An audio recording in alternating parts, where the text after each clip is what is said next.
ਉੱਥੇ ਇਹ ਵੀ ਸਵਾਲ ਨਹੀਂ ਹੋਣਾ ਕਿ ਜੰਨਤ ਬੱਕੀ ਜਿਹੜੀ ਸੀ, ਜਿਹੜੀ ਨਵੀਂ ਬਣਾਈ ਸੀ, ਉੱਥੇ ਕਿਉਂ ਨਹੀਂ ਦਫਨ ਹੋਏ।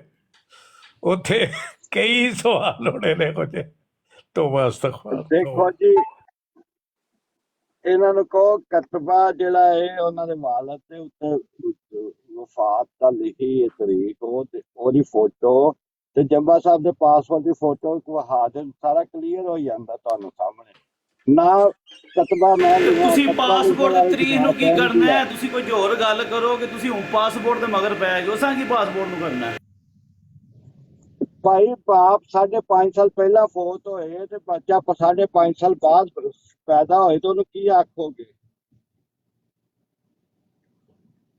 ਅਮਰ ਭਾਈ ਕਹਿੰਦੇ ਪਏ ਨੇ ਨਾ ਕਿ ਉਹ ਕਹਿੰਦੇ ਸਨ ਪਏ ਕਿ ਲਾਹੌਰ ਜਿਹੜੇ ਨੇ ਉਹ ਜਿਹੜੇ ਗੁਨਾਹਗਾਰ ਔਰਤਾਂ ਜਿਹੜੇ ਕੰਮ ਕਰਦੀਆਂ ਨੇ ਉਹਦੇ 'ਚ ਵੀ ਇਹ ਹੁੰਦੀਆਂ ਨੇ। ਬਹਰਹਾਲ ਅਹਿਮਦ ਭਾਈ ਨੂੰ ਚਾਹੀਦਾ, ਆਪਣੇ ਅਮਰ ਭਾਈ ਨੂੰ ਚਾਹੀਦਾ ਹੈ ਕਹਿਣ ਕਿ ਉਹ ਜਿਹੜਾ ਤੁਹਾਡੇ ਇਸਲਾਮਾਬਾਦ ਸਾਰਾ ਕੁਝ ਹੁੰਦਾ ਰਹਿੰਦਾ ਉਹ ਕੀ ਹੈ।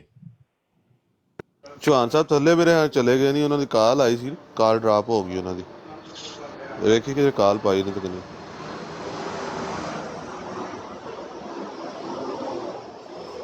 ਹਾਂ ਕਾਲ ਪਾਈ ਹੋਣੀ। ਘੁੰਮਣ ਸਾਹਿਬ ਜਦੋਂ ਅਸੀਂ ਵੀ ਇਹਨਾਂ ਦੋਵਾਂ ਵੱਲਾਂ ਨੂੰ ਗਲਤ ਮੰਨਦੇ ਆ ਤੇ ਤੁਸੀਂ ਵੀ ਪਿਆਂਦੇ ਹੋ ਵੀ ਦੋਏ ਵੱਲ ਨਹੀਂ ਠੀਕ ਹਨ। ਜੰਬਾ ਸਾਹਿਬ ਨੂੰ ਵੀ ਤੁਸੀਂ ਗਲਤ ਸਮਝਦੇ ਹੋ। ਅੱਲਾ ਜੀ ਦੋਏ ਇੱਕੋ ਜਿਹੇ ਨੇ। ਮੇਰੀ ਗੱਲ ਸੁਣੋ। ਤੇ ਫਿਰ ਜਿਹੜਾ 2 ਨੰਬਰ ਬੰਦਾ ਹੋਵੇ ਜਿਹਨੇ ਲੁੱਟ ਪਾਈ ਹੋਵੇ, ਫਿਰ ਉਹਦਾ ਕਰਨਾ ਚਾਹੀਦਾ ਨਾ ਪਹਿਲਾਂ ਬਿਆਨ। ਜਿਹਨੇ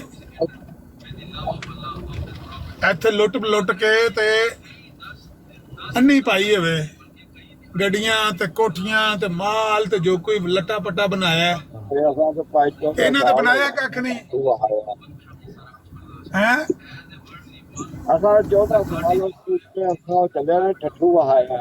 ਇਹਨਾਂ ਦੀ ਆਵਾਜ਼ ਜਿਹੜੀ ਨਾ ਬੜੀ ਥੋੜੀ ਆ ਰਹੀ, ਪਤਾ ਦੂਰੋਂ ਕਿਤੋਂ ਬੋਲਦੇ ਨੇ ਇਹ ਘੁੰਮਣ ਸਾਹਿਬ। ਘੁੰਮਣ ਸਾਹਿਬ ਤੁਹਾਡਾ ਮਾਈਕ ਠੀਕ ਨਹੀਂ ਹੈ ਮੇਰੇ ਖਿਆਲ। ਕੋਈ ਤਬਲੀਗ ਹੁੰਦੀ ਤੇ ਆ ਤੇ ਦੱਸ ਦਿਓ ਤਬਲੀਗ ਕਿਹੜੀ।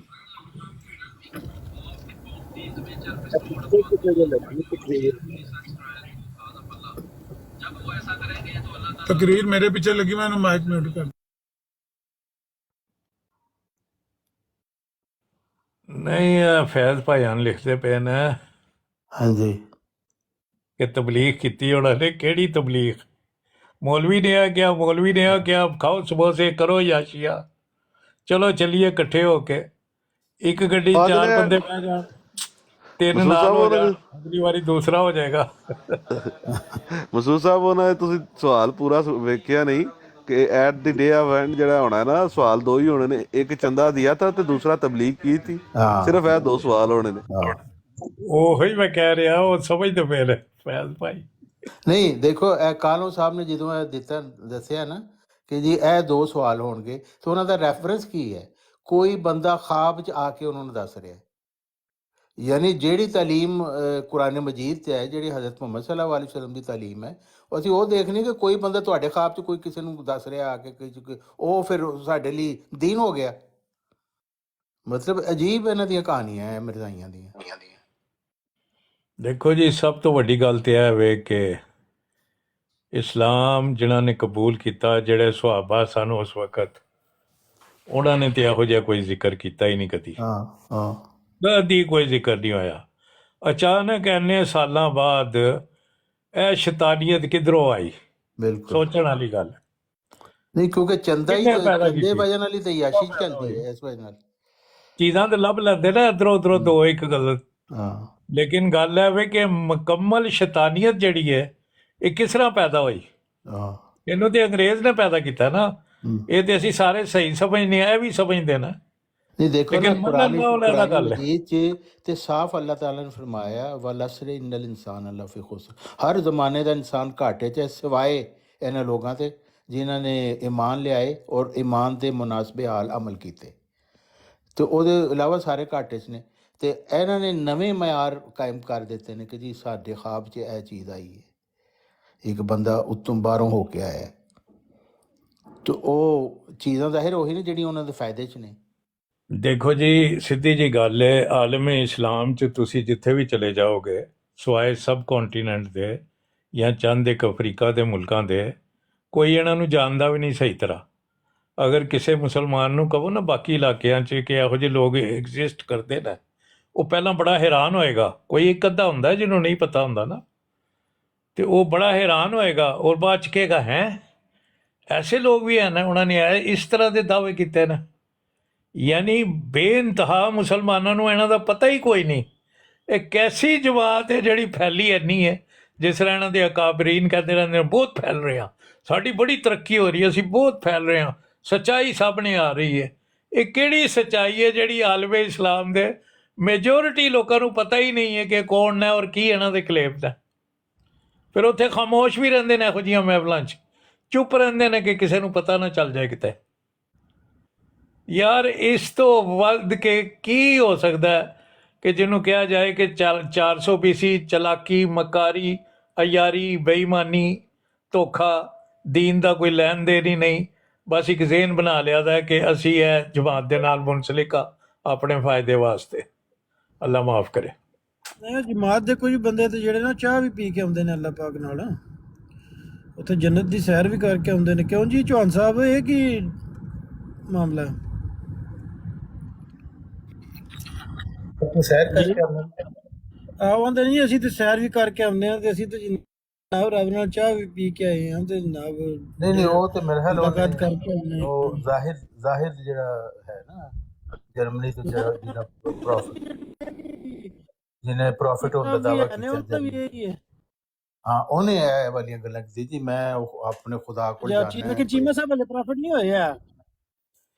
ਨਹੀਂ, ਚੀਮਾ ਸਾਹਿਬ ਨੇ ਇਹ ਗੱਲਾਂ ਕੀਤੀਆਂ ਨੇ।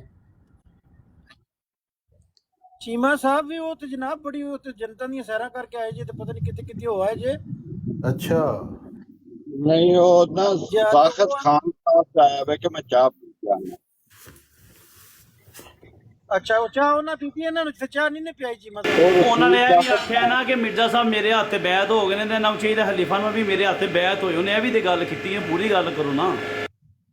ਤੇ ਚੀਮਾ ਸਾਹਿਬ ਨੂੰ ਪੁੱਛਿਆ ਕਿ ਬਈ ਚੀਮਾ ਸਾਹਿਬ ਤੁਹਾਡਾ ਦਾਅਵਾ ਤੁਸੀਂ ਕਦੋਂ ਐਲਾਨ ਕਰ ਰਹੇ ਹੋ? ਤੇ ਚੀਮਾ ਸਾਹਿਬ ਆਂਦੇ ਨੇ ਬਈ ਹਲੇ ਹੁਕਮ ਨਹੀਂ ਹੋਇਆ ਐਲਾਨ ਕਰਨ ਦਾ। ਉਹਦੀ ਚਾਹ ਪੀਤੀ ਹੈ, ਜਦੋਂ ਰੋਟੀ ਖਾਣਗੇ ਫਿਰ ਐਲਾਨ ਕਰਾਂਗੇ। ਉਹਨਾਂ ਨੇ ਕਰਨਾ ਹੈ ਲੇਕਿਨ ਹਜੇ ਹੁਕਮ ਨਹੀਂ ਹੋਇਆ। ਇਹ ਮੈਨੂੰ ਤਾਂ ਲੱਗਦਾ ਹੈ ਰਜੂਲੀਅਤ ਕਰਾਉਣਗੇ ਤੇ ਫੇਰ ਹੀ ਕਰਨਗੇ।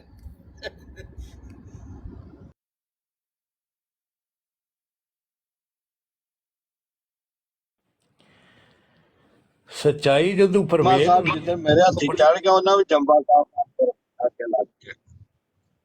ਸੱਚਾਈ ਜਦੋਂ ਮੰਜ਼ਰੇ ਆਮ ਤੇ ਆਉਂਦੀ ਹੈ ਨਾ, ਤਾਂ ਬੜੀ ਦੁਨੀਆ ਉਹਨੂੰ ਐਕਸੈਪਟ ਕਰਦੀ ਹੈ। ਇਹ ਜਿਹੜਾ ਮਜ਼ਹਬ ਆਇਆ ਬੜਾ ਅਜੀਬ ਕਿਸਮ ਦਾ, ਜਿਹਨੂੰ ਅੱਧੀ ਦੁਨੀਆ ਤੋਂ ਜ਼ਿਆਦਾ ਨੂੰ ਪਤਾ ਹੀ ਨਹੀਂ ਹੈ ਇਹ ਕਿਸ ਤਰ੍ਹਾਂ ਦੀ ਸੱਚਾਈ ਹੈ। ਯਾਰ ਇਹ ਕੋਈ ਸਮਝ ਆਉਣ ਵਾਲੀ ਗੱਲ ਹੈ? ਕੋਈ ਪੱਲੇ ਪੈਂਦੀ ਹੈ ਮਾਸਵਾਏ ਦੇ ਕਿ ਨਜ਼ਰ ਇੱਕੋ ਹੀ ਚੀਜ਼ ਆਉਂਦੀ ਹੈ ਕਿ ਲਾਲਚ ਔਰ ਯਾਰੀ ਹੈ, ਇਹਦੇ ਇਲਾਵਾ ਕੁਝ ਵੀ ਨਹੀਂ। ਕਿਹੜਾ ਬੰਦਾ ਸੱਚੇ ਅਕੀਦੇ ਨਾਲ ਆਪਣੇ ਨਬੀ ਨੂੰ ਛੱਡ ਕੇ ਇਸ ਪਾਸੇ ਆਏਗਾ? ਮੈਂ ਚੌਹਾਨ ਸਾਹਿਬ ਨੂੰ ਨਹੀਂ ਯਾਰ, ਡਰਾਪ ਹੋ ਗਏ ਨੇ ਕਿਸੇ ਵਜ੍ਹਾ ਤੋਂ। ਜੀ ਬੁਲਾ ਲਓ। ਚੌਹਾਨ ਸਾਹਿਬ ਕਿਸੇ ਵਜ੍ਹਾ ਤੋਂ ਡਰਾਪ ਮੈਂ ਹੋ ਗਏ ਕਿਹਾ ਨੇ। ਚੀਮਾ ਸਾਹਿਬ ਜਿੱਦਣ ਮੇਰੇ ਚੇਟੇ ਚੜ ਗਿਆ ਨਾ, ਤੇ ਫਿਰ ਜੰਬਾ ਸਾਹਿਬ ਹਰ ਅੱਗੇ ਲੱਗ ਕੇ ਤੋੜਨਗੇ, ਫਿਰ ਨਜ਼ਰ ਵੀ ਨਹੀਂ ਆਉਂਦਾ। ਅੱਛਾ ਮੈਂ ਇਸ ਰਾਤ ਇੱਕ ਅਰਬੀ ਆਈ ਤੇ ਉਸਨੂੰ ਮੈਂ ਮਿਰਜ਼ੇ ਸਾਹਿਬ ਦੀ ਤਸਵੀਰ ਵਿਖਾਈ, ਤੇ ਮੈਂ ਉਹਨੂੰ ਆਖਿਆ ਇਸ ਆਪਣੇ ਯਾਨੀ ਕਿ ਨਬੀ ਹੋਣ ਦਾ ਦਾਅਵਾ ਕੀਤਾ। ਤੇ ਤਸਵੀਰ ਵੇਖ ਕੇ ਆਦਾ ਹਲੂਫ ਅਰਬੀ ਜਿਹੜੀ ਨਾ ਮਰੋਕ ਵਾਲੇ ਅਰਬੀ ਇਹ ਨਾ, ਇਹਨਾਂ ਦੀ ਜ਼ਬਾਨ ਚ ਹਲੂਫ ਆਦੇ ਨੇ ਸੂਰ ਨੂੰ। ਉਹ ਸਿਰੇ ਸ਼ਕਲ ਵੇਖ ਕੇ ਆਦਾ ਸੂਰ ਜਿਹੜੇ। ਅਸਲ ਗੱਲ ਹੈ ਕਿ ਅੱਜ ਨਾ ਜਿਹੜੇ ਨੇ ਨਾ ਵਦੂਦ ਸਾਹਿਬ ਕੌਣ ਦੇ ਉੱਤੇ ਚੈੱਕ ਕਰਿਓ ਇਹ origignal ਆਈਡੀ ਜਾਂ ਉਹ ਫੇਕ ਚੈੱਕ ਕੇ ਕਰੀਏ। ਮੈਂ ਉਹਨੂੰ ਥੱਲੇ ਸੁੱਟਣ ਲੱਗਿਆ, ਤੁਸੀਂ ਉਹ ਤਾਂ ਚੁੱਕੀ ਆਉਂਦੇ ਹੋ। ਇਹ ਤੇ ਤੂੰ ਚੁੱਕੀ, ਉਹਨੇ ਮੁਫਤਰੀ ਨਹੀਂ ਲਿਖਿਆ। ਫੇਕ ਯਾਰ।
ਆਮਿਰ ਸਾਹਿਬ ज़रा ਤਫਸੀਲ ਬਿਆਨ ਕਰਿਓ ਕਿ ਕੀ ਵਜ੍ਹਾ ਹੋਈ ਸੀ ਇਹਨਾਂ ਨੂੰ ਹਰਮ ਸ਼ਰੀਫ 'ਚ ਹਰਮੈਨ ਸ਼ਰੀਫ 'ਚ ਜਾਣ ਦੀ ਇਜਾਜ਼ਤ ਜਿਹੜੀ ਉਹ ਖ਼ਤਮ ਕਰ ਦਿੱਤੀ ਗਈ।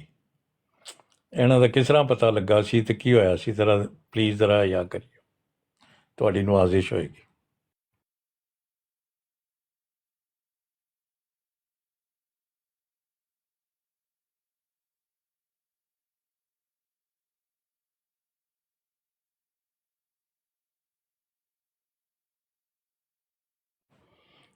ਮੇਰੀ ਆਵਾਜ਼ ਆ ਰਹੀ ਹੈ ਅਮਰ ਭਾਈ?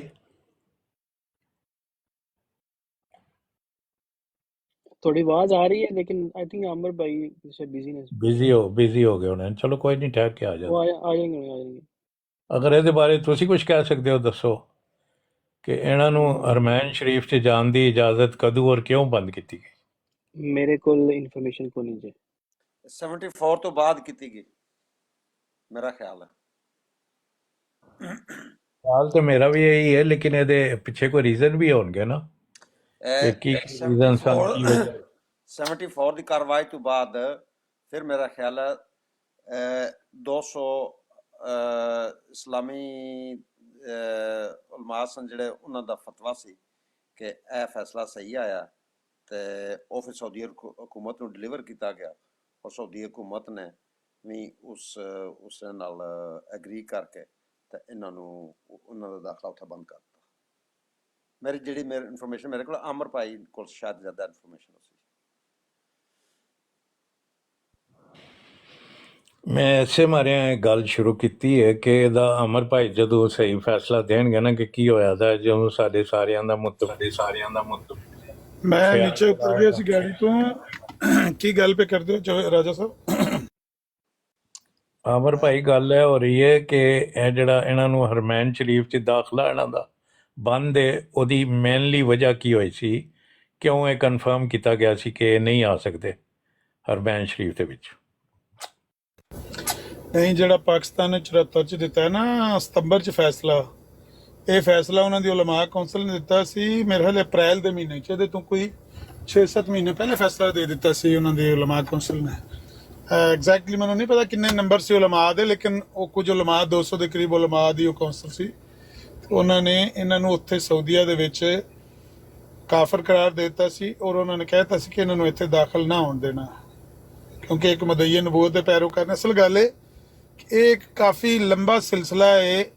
ਜਦੋਂ ਇਹਨੇ ਦਾਵਾ ਸ਼ਾਵਾ ਕੀਤਾ ਤੇ ਉਦੋਂ ਹੀ ਉਲਮਾ ਨੇ ਉੱਥੋਂ ਜਾ ਕੇ ਫਤਵੇ ਲਿਆਂਦੇ ਨੇ, ਲੇਕਿਨ ਉੱਥੇ ਆਇਮਾ ਹਰਮੈਨ ਤੇ ਚੇਂਜ ਹੁੰਦੇ ਲੱਗੇ ਗਏ ਨਾ ਉਸਮਾਨੀਆ ਖਿਲਾਫਤ ਤੋਂ ਬਾਅਦ। ਤੇ ਇਹ ਜਦੋਂ ਪਹਿਲਾਂ ਮੌਲਾਨਾ ਗੁਲਾਮ ਦਸਤਗੀਰ ਕਸੂਰੀ ਨੇ ਫਤਵਾ ਲਿਆਂਦਾ ਸੀ ਤੇ ਉਦੋਂ ਉਲਮਾ ਉੱਥੇ ਆਇਮਾ ਹਰਮੈਨ ਹੋਰ ਸਨ, ਫਿਰ ਬਾਅਦ ਚਾਹੇ ਫਿਰ ਹੋਰ ਸਨ। ਸ਼ੇਖ ਬਟਾਲਵੀ ਨੇ ਇੱਕ ਵਾਰੀ ਆਫਰ ਕੀਤੀ, ਉਦੋਂ ਹੋਰ ਸਨ। ਲੇਕਿਨ ਬਹਰਹਾਲ ਇਹ ਜਾਂਦੇ ਸਨ ਤੇ ਉਹ ਬਾਅਦ ਚ ਸ਼ਿਕਾਇਤਾਂ ਆਉਂਦੀਆਂ ਸਨ ਕਿ ਐਸੇ ਬੰਦੇ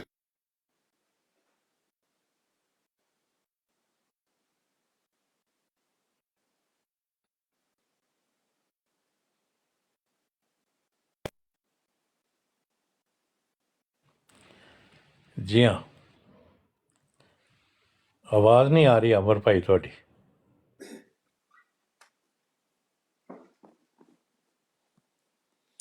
ਆਮਰ ਭਾਈਰਾਂ ਦੀ ਗੱਲ ਸ਼ਾਇਦ ਠੀਕ ਹੋਵੇ ਕਿ ਪਹਿਲੇ ਹੋ ਗਿਆ ਸੀ, ਕਿਉਂਕਿ ਕਾਦੀਆਨੀ ਕਾਫੀ ਇਹ ਕੋਟ ਕਰਦੇ ਨੇ ਜੀ ਸ਼ਾਹ ਫੈਸਲ ਨੇ ਫੈਸਲਾ ਕਰਵਾਇਆ ਸੀ ਪਾਕਿਸਤਾਨੀ ਪਾਰਲੀਮੈਂਟ ਕੋਲੋਂ। ਹਾਲਾਂਕਿ ਇਸ ਚੀਜ਼ ਦਾ ਦੂਰ ਦੂਰ ਕੋਈ ਤਲਕ ਨਹੀਂ ਸ਼ਾਹ ਫੈਸਲ ਦੇ ਨਾਲ। ਤੇ ਮੇਰਾ ਖਿਆਲ ਇਹ ਸੀ ਕਿ 74 ਤੋਂ ਬਾਅਦ ਜਿਸ ਵੇਲੇ ਇਹ ਫੈਸਲਾ ਸਾਊਦੀ ਹਕੂਮਤ ਨੂੰ ਡਿਲੀਵਰ ਕੀਤਾ ਗਿਆ, ਫਿਰ ਉਹਨਾਂ ਆਪਣੇ ਉਲਮਾ ਕੌਂਸਲ ਕੋਲੋਂ ਇਹ ਫੈਸਲਾ ਲਿਆ ਸੀ। ਮੇਰਾ ਖਿਆਲ ਇਹ ਸੀ। ਪਰ ਅਮਰ ਸਾਹਿਬ ਦੀ ਗੱਲ ਹੈ ਜਿਹੜੀ ਉਹ ਮੇਰਾ ਖਿਆਲ ਹੈ ਠੀਕ ਹੋ ਸੀ। ਦੇਖੋ ਜੀ, ਇਸ ਫੈਸਲੇ ਦੇ ਪਿੱਛੇ ਜਿਹੜਾ ਮੇਨ ਮਕਸਦ ਸੀ ਨਾ ਮੇਰਾ ਗੱਲ ਕਰਨ ਦਾ ਹੋਇਆ ਵੇ ਕਿ ਇਹਨਾਂ ਨੇ ਕੁਝ ਹਿਡਨ ਏਜੰਡੇ ਰੱਖੇ ਦੇ ਸਨ ਆਪਣੇ। ਇਹ ਕਦੀ ਆਇਆ ਹੀ ਨਹੀਂ ਸਨ ਕਰਦੇ। ਸਾਡੇ ਪਾਕਿਸਤਾਨ 'ਚ ਤੁਹਾਨੂੰ ਯਾਦ ਹੋਏਗਾ ਇਸ ਤੋਂ ਪਹਿਲਾਂ, ਇਸ ਫੈਸਲੇ ਤੋਂ ਬਹੁਤ ਪਹਿਲਾਂ ਇੱਕ ਬੜੀ ਇਹਨਾਂ ਦੇ ਬਾਰੇ 'ਚ ਮਸ਼ਹੂਰ ਗੱਲ ਕੀਤੀ ਜਾਂਦੀ ਸੀ ਕਿ ਇਹਨਾਂ ਨੇ ਜੰਨਤ ਦੋਜ਼ਖ ਆਪਣੀ ਬਣਾਈ ਦੀ ਹੈ। ਤੁਸੀਂ ਅਕਸਰ ਸੁਣਿਆ ਹੋਏਗਾ। ਤੇ ਉਹਦੇ ਤੇ ਇਹਨਾਂ ਦੇ ਸੁਣਿਆ ਸੀ ਬਿਲਕੁਲ। ਹਾਂਜੀ, ਇਹਨਾਂ ਦੇ ਅਕਾਬਰੀਨ ਜਿਹੜੇ ਨੇ ਉਹ ਕਹਿੰਦੇ ਸਨ ਐਸੀ ਤਾਂ ਕੋਈ ਗੱਲ ਨਹੀਂ, ਇਹ ਮੁਸਲਮਾਨ ਐਵੇਂ ਸਾਨੂੰ ਇਹ ਇਲਜ਼ਾਮ ਲਾਉਂਦੇ ਪਏ ਨੇ ਤੇ ਉਹ ਦੇਖ ਲਓ ਜਾ ਕੇ ਸਾਡੇ ਰਬੂਏ ਕੋਈ ਐਸੀ ਚੀਜ਼ ਨਹੀਂ ਹੈ ਤੇ ਆ ਕੇ ਸਾਰਾ ਕੁਝ ਤੱਕ ਲਵੋ ਤੇ ਇਹ ਝੂਠ ਬੋਲਦੇ ਨੇ, ਇਸ ਬਾਰੇ ਗਲਤ ਨੇ। ਇਹ ਛੁਪਾਇਆ ਰੱਖਿਆ ਇਹਨਾਂ ਨੇ, ਇਹਨਾਂ ਦਾ ਇਹ ਏਜੰਡਾ ਪਤਾ ਹੀ ਨਹੀਂ ਸੀ ਆਲਮੇ ਇਸਲਾਮ ਨੂੰ। ਉਹ ਇਹ ਹੀ ਸਮਝਦੇ ਰਹੇ ਨੇ ਮੁਸਲਮਾਨ ਹੀ ਆਉਂਦੇ ਨੇ ਇੱਥੇ। ਜਦੋਂ ਪਤਾ ਲੱਗਾ ਤੇ ਫਿਰ ਫੌਰਨ ਹੀ ਉਹਦੇ ਤੇ ਅਮਲ ਕੀਤਾ ਗਿਆ, ਔਰ ਇੰਨੇ ਉਲਮਾ ਨੇ ਮਿਲ ਕੇ, ਪਤਾ ਨਹੀਂ ਕੀ ਤਾਦਾਦ ਸੀ ਮੈਨੂੰ ਵੀ ਨਹੀਂ ਮਾਲੂਮ, ਉਹਨਾਂ ਨੇ ਮਿਲ ਕੇ ਕਿਹਾ ਯਾਨੀ ਇਸਲਾਮ ਦਾ ਇਹ ਫੈਸਲਾ ਹੈ ਕਿ ਗੈਰ ਮੁਸਲਿਮ ਨੇ, ਲਿਹਾਜ਼ਾ ਇਹਨਾਂ ਨੂੰ ਹਰਮੈਨ ਸ਼ਰੀਫ 'ਚ ਆਉਣ ਦੀ ਇਜਾਜ਼ਤ ਨਹੀਂ ਹੈ।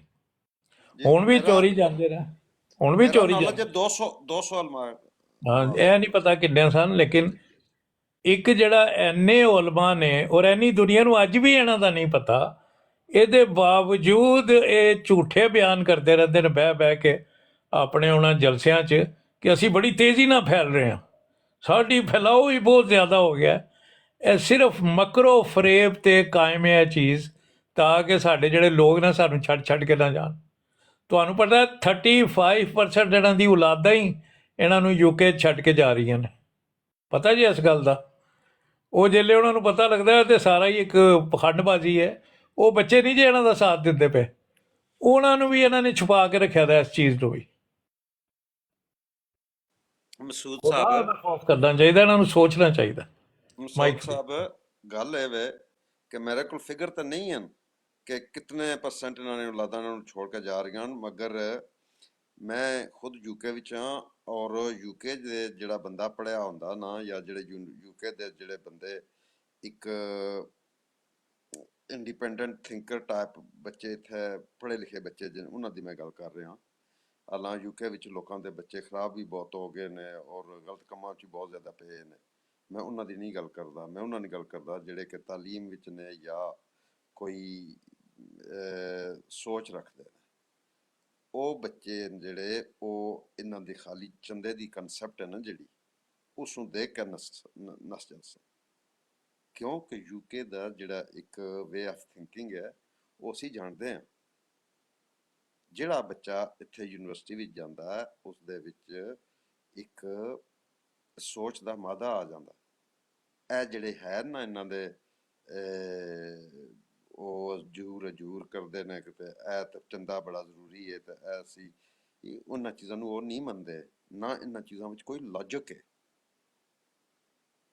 ਕੋਈ ਬੰਦਾ ਕੋਈ ਲੌਜਿਕ ਅਪਲਾਈ ਕਰਕੇ ਦੱਸੇ ਕਿ ਇਹ ਇਹਨਾਂ ਚੰਦਿਆਂ 'ਚ ਤੇ ਇਹਨਾਂ ਦੇ ਜਿਹੜੇ ਹੈ ਨਕੀਦੇ ਤੇ ਜੋ ਕੁਝ ਇਹਨਾਂ ਬਣਾਇਆ ਉਸ ਦੇ ਵਿੱਚ ਕੋਈ ਹੈ ਵੈ, ਸਵਾਲ ਹੀ ਨਹੀਂ ਪੈਦਾ ਹੋਣਾ। ਔਰ ਜਿਹੜੇ ਬੱਚੇ ਇਹਨਾਂ ਜ਼ਬਰਦਸਤੀ ਰੱਖੇ ਨੇ ਕੋਲ, ਇਹਨਾਂ ਦੇ ਬੱਚਿਆਂ ਦੇ ਬੱਚੇ ਜਿਹੜੇ ਨੇ ਨਾ, ਸਵਾਲ ਹੀ ਨਹੀਂ ਪੈਦਾ ਇਹਨਾਂ ਚੀਜ਼ਾਂ ਨੂੰ ਮੰਨਣਗੇ।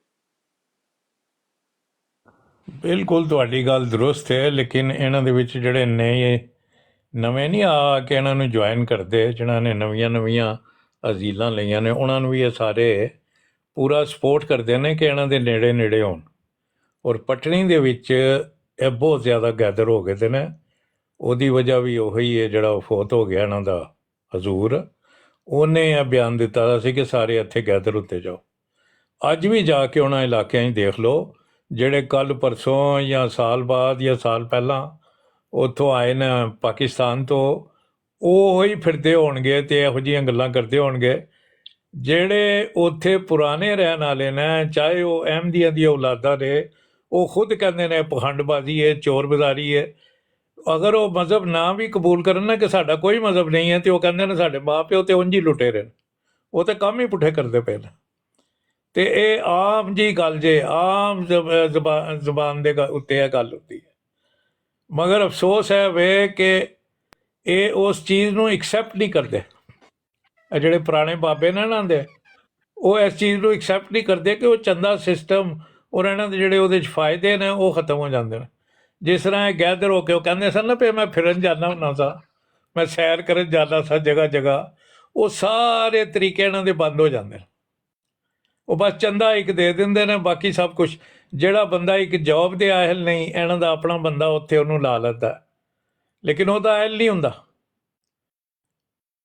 ਸਮਝ ਆ ਰਹੀ ਗੱਲ ਦੀ? ਉਹ ਯੂਨਿਟੀ ਜਿਹੜੀ ਇਹਨਾਂ ਨੇ ਉਸ ਤਰ੍ਹਾਂ ਦੀ ਕਾਇਮ ਕੀਤੀ ਦੀ ਹੈ, ਉਹਦੇ 'ਚ ਜਾਹਿਲ ਤੇ ਸ਼ਾਮਲ ਹੋ ਜਾਂਦੇ ਨੇ, ਇਲਮ ਵਾਲੇ ਕਦੀ ਨਹੀਂ ਸ਼ਾਮਲ ਹੁੰਦੇ। ਬਲਕਿ ਹੁਣ ਤੇ ਇੰਨਾ ਮਿਕਸ ਕਲਚਰ ਹੋ ਗਿਆ ਕਿ ਕਿਸੇ ਵੇਲੇ ਤੋਬਾ ਕਰਨੀ ਪੈਂਦੀ ਹੈ ਬਾਅਦ ਸਿਲਸਿਲੇ ਦੇਖ ਕੇ।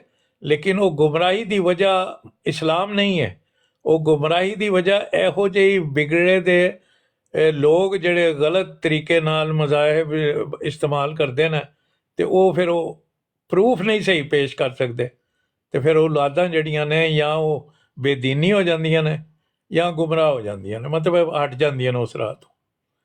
ਤੇ ਉਹਦੀ ਇਹ ਜ਼ਿੰਦਾ ਮਿਸਾਲ ਜੇ, ਖਾਸ ਕਰ MD in UK and MD in Germany ਔਰ ਅੱਜ ਕੱਲ੍ਹ ਕੈਨੇਡਾ 'ਚ ਵੀ ਇਹ ਜ਼ਿੰਦਾ ਮਿਸਾਲ ਜੇ। ਕਦੀ ਜਾ ਕੇ ਚੈੱਕ ਕਰ ਲਓ, ਗੌਰ ਕਰ ਲਓ। ਇਹ ਬਿਲਕੁਲ ਜਿਹੜੇ ਨੇ ਨਾ ਆਪਣੀ ਜਹਾਲਤ ਦੀ ਵਜ੍ਹਾ ਨਾਲ ਦੀਨ ਸਾਡੇ ਨੂੰ ਵੀ ਖਰਾਬ ਕਰਦੇ ਪਏ ਨੇ ਤੇ ਆਪੇ ਵੀ ਗੁਨਾਹ ਕਰਦੇ ਪਏ ਨੇ, ਬੜਾ ਸਖਤ, ਔਰ ਆਉਣ ਵਾਲੀਆਂ ਨਸਲਾਂ ਨੂੰ ਤਬਾਹ ਔਰ ਬਰਬਾਦ ਕਰ ਰਹੇ ਨੇ। Mic free. ਮਸੂਦ ਸਾਹਿਬ, ਮੈਂ ਤੁਹਾਨੂੰ UK ਦੀ ਹਾਲਤ ਦੱਸਣਾ ਉਹ ਇਹ ਵੇ ਕਿ ਅਸੀਂ ਆਪਣੀਆਂ ਮਸਜਿਦਾਂ ਦੇ ਵਿੱਚ ਬੱਚਿਆਂ ਨਾਲ ਆਨਸਰ ਕੁਐਸਚਨ ਸੈਸ਼ਨਸ ਰੱਖਦੇ ਆ। ਆਪਣਾ ਮਜ਼ਹਬ ਜਿਹੜੇ ਬੰਦੇ ਇਹ ਜ਼ੁਬਾਨ ਮੁੱਢਲੀ ਜਾਣਦੇ ਨੇ,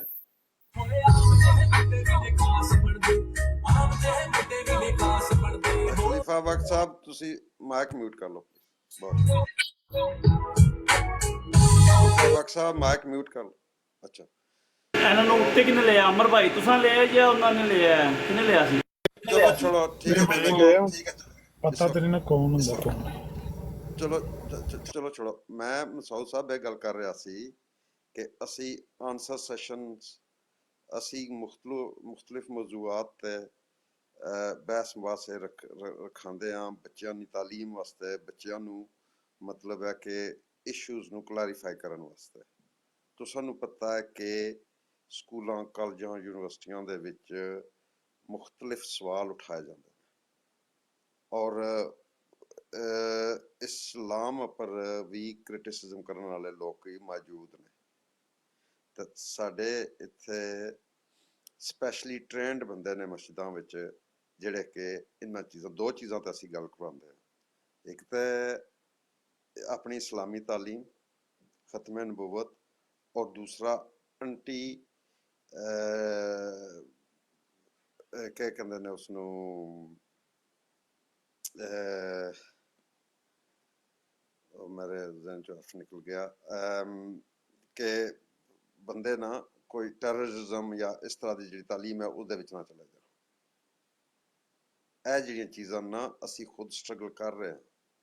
ਤੇ ਇਹ ਜਿਹੜੇ ਨੇ ਚੰਦੇ ਤੇ ਇਹਨਾਂ ਦਾ ਜਿਹੜਾ ਹੈ ਬਾਦਸ਼ਾਹੀਅਤ ਕਾਇਮ ਰੱਖੀ ਨੇ, ਇਸ ਨੂੰ ਮੇਨਟੇਨ ਕਰਨਾ ਇੰਤਹਾਈ ਮੁਸ਼ਕਿਲ ਹੋ ਸੀ ਇਹਨਾਂ ਵਾਸਤੇ। ਮੈਂ ਨਹੀਂ ਸਮਝਦਾ ਕਿ ਅਸੀਂ ਜਿਹੜਾ ਕੰਮ ਕਰ ਰਹੇ ਹਾਂ, ਅਸੀਂ ਤਾਂ ਇਹ ਕਰ ਰਹੇ ਹਾਂ ਨਾ, ਤਾਲੀਮ ਦਿਲਾ ਰਹੇ ਹਾਂ, ਨਈ ਜਨਰੇਸ਼ਨ ਨੂੰ ਦੱਸ ਰਹੇ ਹਾਂ ਕਿ ਸਾਡੇ ਔਰ ਇਹਨਾਂ ਦੇ ਦਰਮਿਆਨ ਫਰਕ ਹੈ। ਮਗਰ ਇਹਨਾਂ ਦੇ ਅੰਦਰ ਇਤਨਾ ਕਿ ਇਨਬਿਲਟ ਫੇਲੀਅਰ ਨੇ, ਇਤਨੀਆਂ ਕਿ ਇਨਬਿਲਟ ਫੇਲੀਅਰ ਨੇ, ਖਾਸ ਕਰਕੇ ਇਹਨਾਂ ਦੀ ਕੁਤਬ ਦਾ ਅਗਰ ਕੋਈ ਐਗਜ਼ਾਮੀਨੇਸ਼ਨ ਬੰਦਾ ਕਰਨਾ ਸ਼ੁਰੂ ਕਰ ਦੇ ਨਾ, ਉਹ they have no leg to stand on. ਇਸ ਵਾਸਤੇ ਇਹ ਫੈਲਣ ਦੀ ਗੱਲ ਨਾ ਕਰਨ, ਇਹ ਆਪਣੇ ਆਪ ਨੂੰ ਸਾਂਭਣ ਦੀ ਗੱਲ ਕਰਨ। ਇਹ ਜਿਹੜੇ ਬੰਦੇ ਹੈ ਨੇ ਉਹਨਾਂ ਆਪਣੀਆਂ ਔਲਾਦਾਂ ਨੂੰ ਇਹਨਾਂ ਨੂੰ ਬਹੁਤ ਮੁਸ਼ਕਿਲ ਹੋ ਜਾਸੀ ਕਾਦੀਆਨੀਅਤ ਵਿੱਚ ਰੱਖਣਾ, ਕਿਉਂਕਿ ਇਤਨੇ ਬੜੇ ਫਲੋ, ਇਤਨੇ ਬੜੇ ਫੇਲੀਅਰ ਨੇ ਇਹਨਾਂ ਦੇ ਅੰਦਰ। ਬਿਲਕੁਲ। ਦੇਖੋ ਜੀ, ਇਹਨਾਂ ਦੇ ਵਿੱਚ ਇੱਕ ਹੋਰ ਚੀਜ਼ ਵੀ ਮੈਂ ਦੇਖੀ ਹੈ, ਪਤਾ ਨਹੀਂ ਆਮਿਰ ਭਾਈ ਜਾਂ ਬਾਕੀ ਲੋਕਾਂ ਨੇ ਇਸ ਚੀਜ਼ 'ਤੇ ਗੌਰ ਕੀਤਾ ਜਾਂ ਨਹੀਂ ਕੀਤਾ ਹੋਏਗਾ, ਲਾਜ਼ਮੀ ਮੇਰੇ ਨਾਲੋਂ ਬਿਹਤਰ ਜਾਣਦੇ ਨੇ ਸਾਰੇ। ਇਹਨਾਂ ਦੇ ਵਿੱਚ ਜਿਹੜੇ ਇਹਨਾਂ ਦੇ ਅਕਾਬਰੀਨਾਂ ਦੇ ਅੰਡਰ ਲੋਕ ਆਉਂਦੇ ਨੇ ਨਾ, ਉਹਨਾਂ ਦਾ ਇੱਕ ਸਿਲਸਿਲਾ ਕੁਛ ਐਸਾ ਵੀ ਹੈ ਕਿ ਉਹ ਬੜੇ ਪਿਆਰ ਨਾਲ ਤੁਹਾਡੇ ਨਾਲ ਗੱਲ ਕਰਨਗੇ, ਬੜੀ ਮੁਹੱਬਤ ਨਾਲ ਤੁਹਾਨੂੰ ਪੇਸ਼ ਆਉਣਗੇ ਅਤੇ ਉਹਨਾਂ ਦਾ ਗੁਫ਼ਤਗੂ ਦਾ ਅੰਦਾਜ਼ ਕੁਛ ਇਸ ਤਰ੍ਹਾਂ ਦਾ ਹੋਏਗਾ, ਬਈ ਮੈਂ ਪਹਿਲਾਂ ਤਾਂ ਮੁਸਲਮਾਨ ਹੀ ਸਾਂ। ਅੱਛਾ, ਇਹ ਬੜੀ ਅਜੀਬ ਗੱਲ ਹੈ ਵੈਸੇ। ਪਹਿਲਾਂ ਤਾਂ ਆਮਿਰ ਭਾਈ ਗੌਰ ਕਰਿਓ ਇਸ ਗੱਲ 'ਤੇ, ਮੈਂ ਪਹਿਲਾਂ ਤਾਂ ਮੁਸਲਮਾਨ ਹੀ ਸਾਂ, ਫਿਰ ਮੈਂ ਪੜ੍ਹ ਲਿਖ ਕੇ MD ਹੋ ਗਿਆ।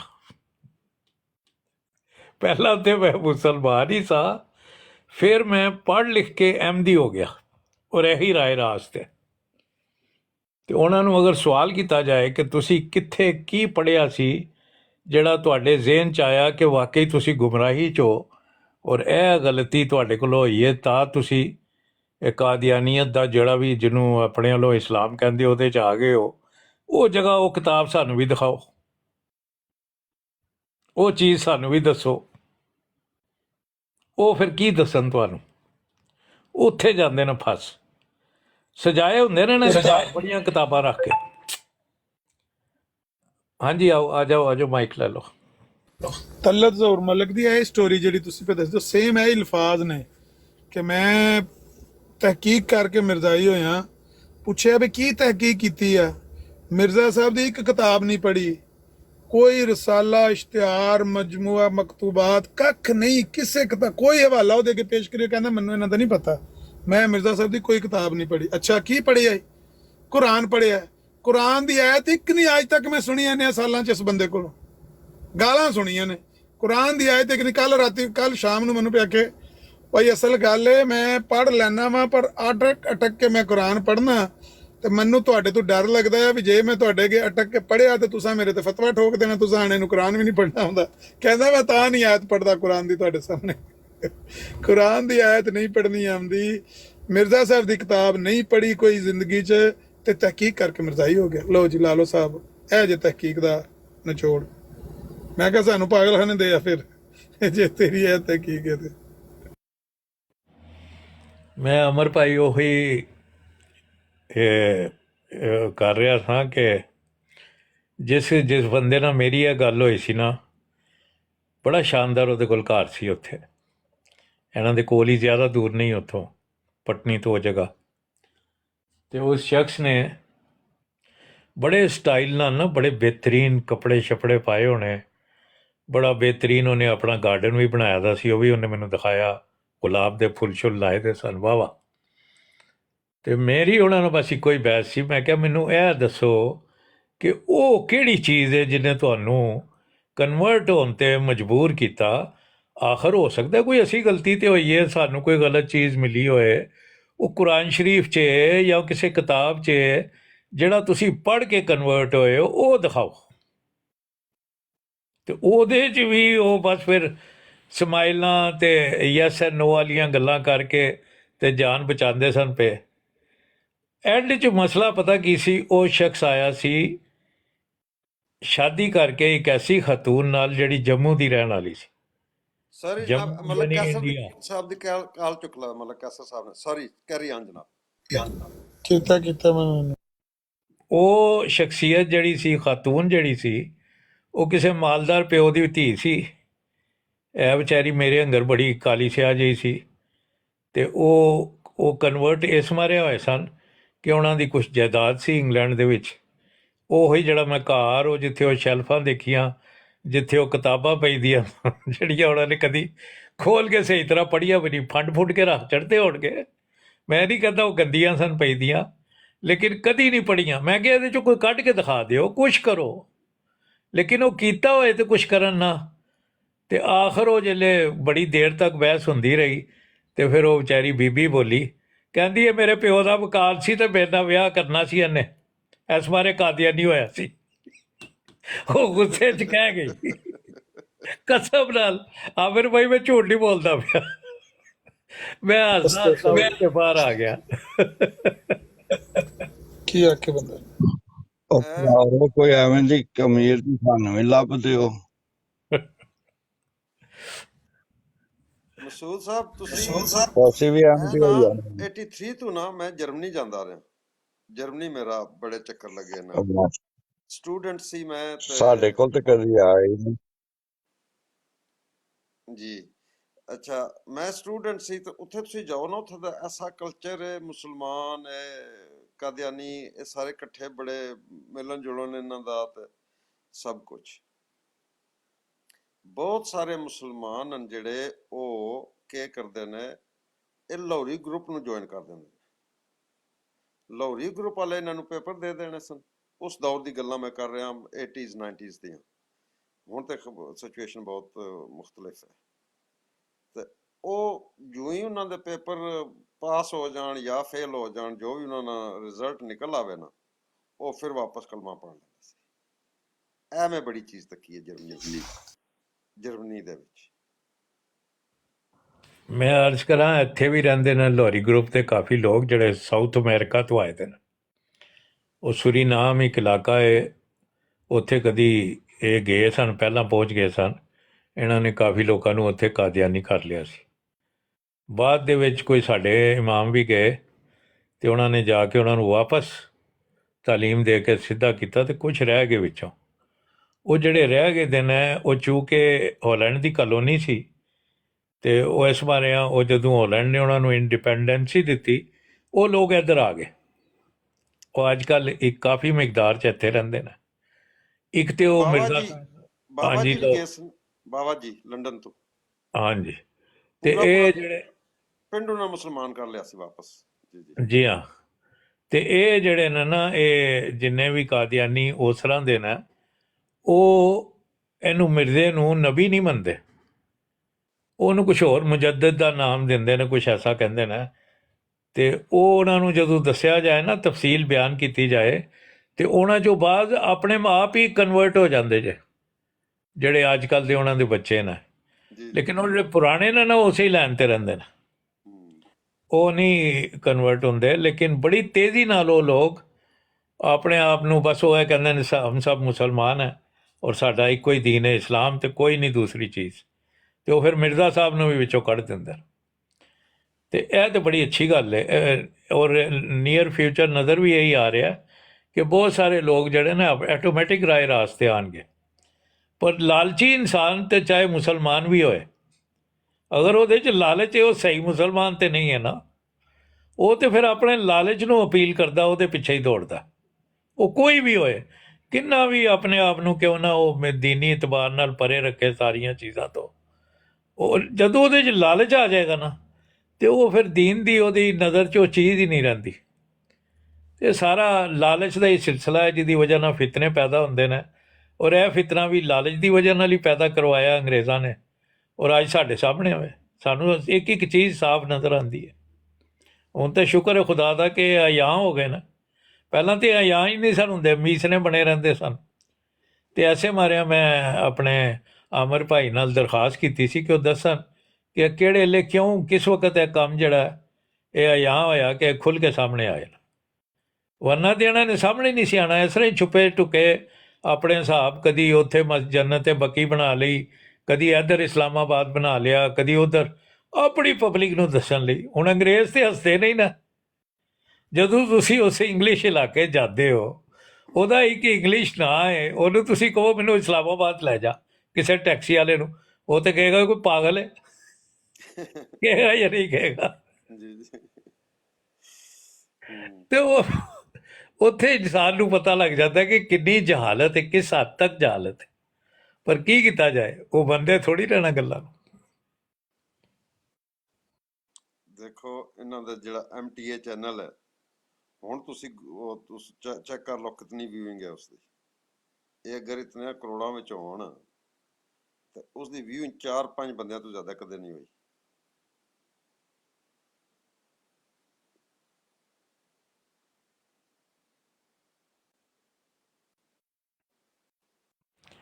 ਵੀਰ ਜੀ, ਜਿੱਥੋਂ ਪ੍ਰੋਗਰਾਮ ਪੇਸ਼ ਕਰਦੇ ਨੇ, ਜਿੱਥੇ ਉਹ ਰਿਕਾਰਡਿੰਗ ਕਰਦੇ ਨੇ, ਉਹਨਾਂ ਸਾਰਿਆਂ ਨਾਲ ਮੈਂ ਮਿਲਿਆ ਦਾ ਜੇ। ਤੁਹਾਡੇ ਮੁਲਕ 'ਚ ਮੈਂ ਆਉਂਦਾ ਜਾਂਦਾ ਰਹਿੰਦਾ, ਅਤੇ ਇੱਕ ਜ਼ਮਾਨੇ 'ਚ ਮੈਂ ਤੁਹਾਡੇ ਵਾਲੀ ਰਹਿੰਦਾ ਹੁੰਦਾ ਸਾਂ। ਅੱਛਾ ਅੱਛਾ ਤੇ ਉਹ ਜਿਹੜੀ ਮੈਂ ਸ਼ੇਖ ਬਸ਼ਾਰਤ ਸਾਹਿਬ ਦੀ ਕੱਲ੍ਹ ਇੱਥੇ ਗੱਲ ਕਰਨਾ ਤਾਂ ਪਿਆ, ਉਹ ਇਹਨਾਂ ਦੀ ਸਮਾਜੂ ਰਿਕਾਰਡਿੰਗ ਕਰਦੇ ਜੇ। ਅੱਛਾ ਅੱਛਾ ਅੱਛਾ ਅੱਛਾ, ਮੈਂ ਨਹੀਂ ਸਮਾਜੂ ਤੁਸੀਂ ਗੱਲ ਕੀਤੀ। ਹਾਂਜੀ, ਉਹ ਰਿਕਾਰਡਿੰਗ ਕਰਦੇ ਜੇ ਇਹਨਾਂ ਦੀ। ਉਹ ਗੱਲ ਇਹ ਨਹੀਂ ਹੈ, ਗੱਲ ਇਹ ਵੇ ਕਿ ਮੈਨੂੰ ਤੇ ਆਪਣੇ ਨਬੀ ਦੇ ਖਿਲਾਫ ਜਿਹੜਾ ਵੀ ਸ਼ਖਸ ਮੇਰੇ ਨਬੀ ਦੀ ਗੱਲ ਤੋਂ ਉਹਨੂੰ ਜ਼ਰਾ ਵੀ ਗਲਤ ਕਰੇ, ਉਸ ਸ਼ਖਸ ਨੂੰ ਅਯਾਂ ਕਰਨ ਦੀ ਮੈਂ ਕੋਸ਼ਿਸ਼ ਕਰਨਾ। ਬਾਕੀ ਮੈਂ ਕਿਸੇ ਦਾ ਕੋਈ ਦੁਸ਼ਮਣ ਨਹੀਂ। ਆਪਣੀ ਆਪਣੀ ਸੋਚ ਹੈ। ਤੁਸੀਂ ਆਪਣਾ ਮਜ਼ਹਬ ਬਣਾਇਆ ਅਤੇ ਉਹਨੂੰ ਕੋਈ ਨਾਂ ਵੀ ਦੇ ਦਿਓ, ਮੇਰੇ ਨਬੀ ਦੇ ਨਾਂ ਨੂੰ ਨਾ ਖਰਾਬ ਕਰੋ।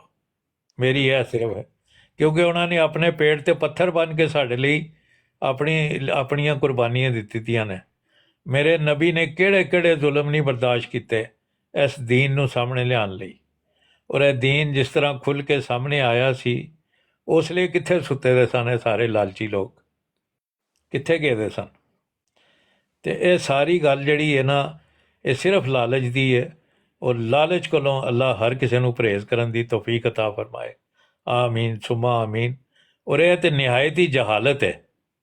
ਇਹ ਫਿਤਨਾ ਜਿਹੜਾ ਨਾ, ਇਹ ਤੇ ਜਹਾਲਤ ਦਾ ਕੂਆ ਹੈ। ਤੁਸੀਂ ਕਿਤਾਬਾਂ ਪੜ੍ਹ ਕੇ ਦੇਖ ਲਓ, ਤੁਸੀਂ ਇਹਨਾਂ ਨਾਲ ਡਿਸਕਸ਼ਨ ਕਰਕੇ ਦੇਖ ਲਓ, ਤੁਹਾਨੂੰ ਸਿਵਾਏ ਜਹਾਲਤ ਦੇ ਹੋਰ ਕੋਈ ਗੱਲ ਨਹੀਂ ਮਿਲੇਗੀ। ਔਰ ਕਹਾਣੀਆਂ ਇਹ ਕਰਨਗੇ, ਨਹੀਂ ਸਾਡੇ ਨਾਲੋਂ ਬਹੁਤਾ ਕੋਈ ਸਮਝਦਾ ਨਹੀਂ, ਅਸੀਂ ਬੈਸਟ ਹਾਂ। ਉੱਪਰ ਕੋਈ ਉਹਦੀ ਵਜ੍ਹਾ ਵੀ ਤੇ ਦੱਸੋ, ਕੋਈ ਨੁਕਤਾ ਐਸਾ ਦਿਓ। ਐਸਾ ਨਾ ਕੋਈ ਨੁਕਤਾ ਨਿਕਲਦਾ ਹੈ, ਨਾ ਕੋਈ ਵਜ੍ਹਾ ਨਿਕਲਦੀ ਹੈ। ਇਹ ਛੋਟੀ ਛੋਟੀ ਗੱਲ ਤੇ ਅਮਰ ਭਾਈ ਉਹਨਾਂ ਨੂੰ ਫੜ ਲੈਂਦੇ ਨੇ। ਕਿਹੜੇ ਉਲਮਾ ਦੀ ਗੱਲ ਕਰਦੇ ਪਏ ਨੇ ਇਹ? ਅਮਰ ਭਾਈ ਕੋਈ ਵੱਡੇ ਹੋਣਗੇ, ਅੱਲਾ ਕਰੇ ਹੋਰ ਜ਼ਿਆਦਾ ਵੱਡੇ ਆਲਮ ਹੋਣ, ਲੇਕਿਨ ਇੱਕ ਆਮ ਸ਼ਖਸੀਅਤ ਚਾਹੁੰਦੇ ਨੇ ਨਾ, ਇੱਕ ਆਮ ਚੈਨਲ ਤੇ ਆ ਰਹੇ ਨੇ, ਤੇ ਇਹਨਾਂ ਨਾਲ ਤੇ ਉਹ ਗੱਲ ਨਹੀਂ ਕਰ ਸਕਦੇ। ਸਮਝ ਆ ਰਹੀ ਮੇਰੀ ਗੱਲ ਦੀ? ਬਿਲਕੁਲ ਤੇ ਉਹ ਨਹੀਂ, ਅਸੀਂ ਉਲਮਾ ਦੀ ਗੱਲ ਕਰਦੇ ਨੇ ਜਿਹਨਾਂ ਨਾਲ ਇਹਨਾਂ ਦਾ ਕਦੀ ਜ਼ਿਕਰ ਹੀ ਨਹੀਂ ਹੋਇਆ। ਸਰ ਜੀ ਅਸੀਂ ਤਾਂ 30 ਸਾਲ ਇਹਨਾਂ ਦੇ ਉਹ ਕੋਈ ਨਾ ਕੋਈ ਗੱਲ ਇਧਰੋਂ ਫੜਦੇ ਸਾਂ, ਕੋਈ ਇਧਰੋਂ ਫੜਦੇ ਸਾਂ। ਕਿਸੇ ਦੌਰ 'ਚ ਮੌਲਾਨਾ ਮੁਹੰਮਦ ਸਿਆਲਵੀ ਸਾਹਿਬ ਤਕਬੀਰ ਟੀਵੀ ਤੇ ਪ੍ਰੋਗਰਾਮ ਕਰਦੇ ਸਨ। ਹਰ ਇਤਵਾਰ ਨੂੰ ਅਸੀਂ ਬਹਿ ਕੇ ਜਨਾਬ, ਮੈਂ ਸਾਰੇ ਕੰਮ ਛੋੜ ਕੇ ਤੇ ਉਹ ਪ੍ਰੋਗਰਾਮ ਮੈਂ ਦੇਖਦਾ ਸਾਂ। ਤੇ ਉਸਦੇ ਵਿੱਚ ਇਹ ਹੁੰਦਾ ਸੀ ਕਿ ਇਹਨਾਂ ਦੇ ਬੰਦੇ ਉੱਥੇ ਤੁਸੀਂ ਫੋਨ ਕਰ ਸਕਦੇ ਸੋ, ਸਵਾਲ ਜਵਾਬ। ਤੇ ਇਹ ਜਿਤਨੇ ਨੇ ਇਹਨਾਂ ਦੇ ਬੰਦੇ, ਇੱਕ ਡਾਕਟਰ ਯਹੀਆ ਹੁੰਦਾ ਸੀ, ਇਹ ਮਸਰੂਰ, ਅੱਛਾ ਇਹ ਰਾਜਾ ਤਾਲਮਨਾਨ, ਇਹ ਸਾਰੇ ਬੰਦੇ ਇਹ ਕਿਊ 'ਚ ਲੱਗੇ ਹੁੰਦੇ ਸਨ, ਸਵਾਲ ਜਵਾਬ ਕਰਦੇ ਸਨ। ਇਹ 4-6 ਮਹੀਨਿਆਂ ਤੋਂ ਅਸੀਂ ਜਦੋਂ ਦੇ ਆਏ ਨਾ ਟਿਕਟੌਕ ਤੇ, ਅਮਰ ਭਾਈ ਨੇ, ਮੁਫਤੀ ਸਾਹਿਬ ਨੇ, ਜ਼ਿਆ ਰਸੂਲ ਸਾਹਿਬ ਨੇ, ਡਾਕਟਰ ਹੋਲੀ ਸਪਿਰਿਟ ਸਾਹਿਬ ਹੁਣ ਆ ਗਏ ਨੇ, ਅੱਛਾ ਇਹ ਸੈयद ਸਾਹਿਬ ਬੜੇ ਅੱਛੀ ਐਡੀਸ਼ਨ ਹੋਈ ਹੈ ਸਾਡੇ ਇਸ ਟੀਮ ਵਿੱਚ। ਤੇ ਉਹ ਆਮੋ ਸਾਹਮਣੇ ਬਹਿ ਕੇ ਜਿਸ ਤਰ੍ਹਾਂ ਇਹਨਾਂ ਦੇ ਮੌਕਫ ਤੇ ਇਧਰੋਂ ਵੀ ਅਸੀਂ ਗੱਲਾਂ ਸੁਣੀਆਂ ਨਾ, ਤੇ ਇਹ ਤਾਂ ਬਿਲਕੁਲ ਜਿਸ ਤਰ੍ਹਾਂ ਕਿ ਕਹਿੰਦੇ ਦੁੱਧ ਤੇ ਪਾਣੀ ਪਾਣੀ ਹੋ ਗਿਆ, ਕਿ ਅਸਲ ਕੀ ਹੈ ਤੇ ਨਕਲ ਕੀ ਹੈ, ਹਕੀਕਤ ਕੀ ਹੈ, ਸੱਚ ਕੀ ਹੈ, ਝੂਠ ਕੀ ਹੈ।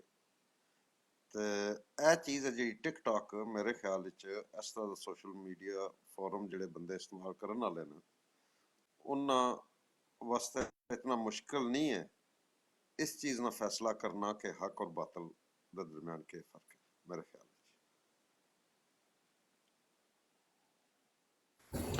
ਵਿੱਚ। ਰਾਜਾ ਸਾਹਿਬ, ਹਰ ਗੁਜ਼ਰਨ ਵਾਲਾ ਦਿਨ ਤੇ ਹਰ ਆਉਣ ਵਾਲਾ ਜਿਹੜਾ ਨਾ ਵਕਤ, ਉਹ ਇਹਨਾਂ ਵਾਸਤੇ ਖੂਹ ਬਣਦਾ ਜਾ ਰਿਹਾ ਹੈ, ਗੜਾ ਬਣਦਾ ਜਾ ਰਿਹਾ ਹੈ।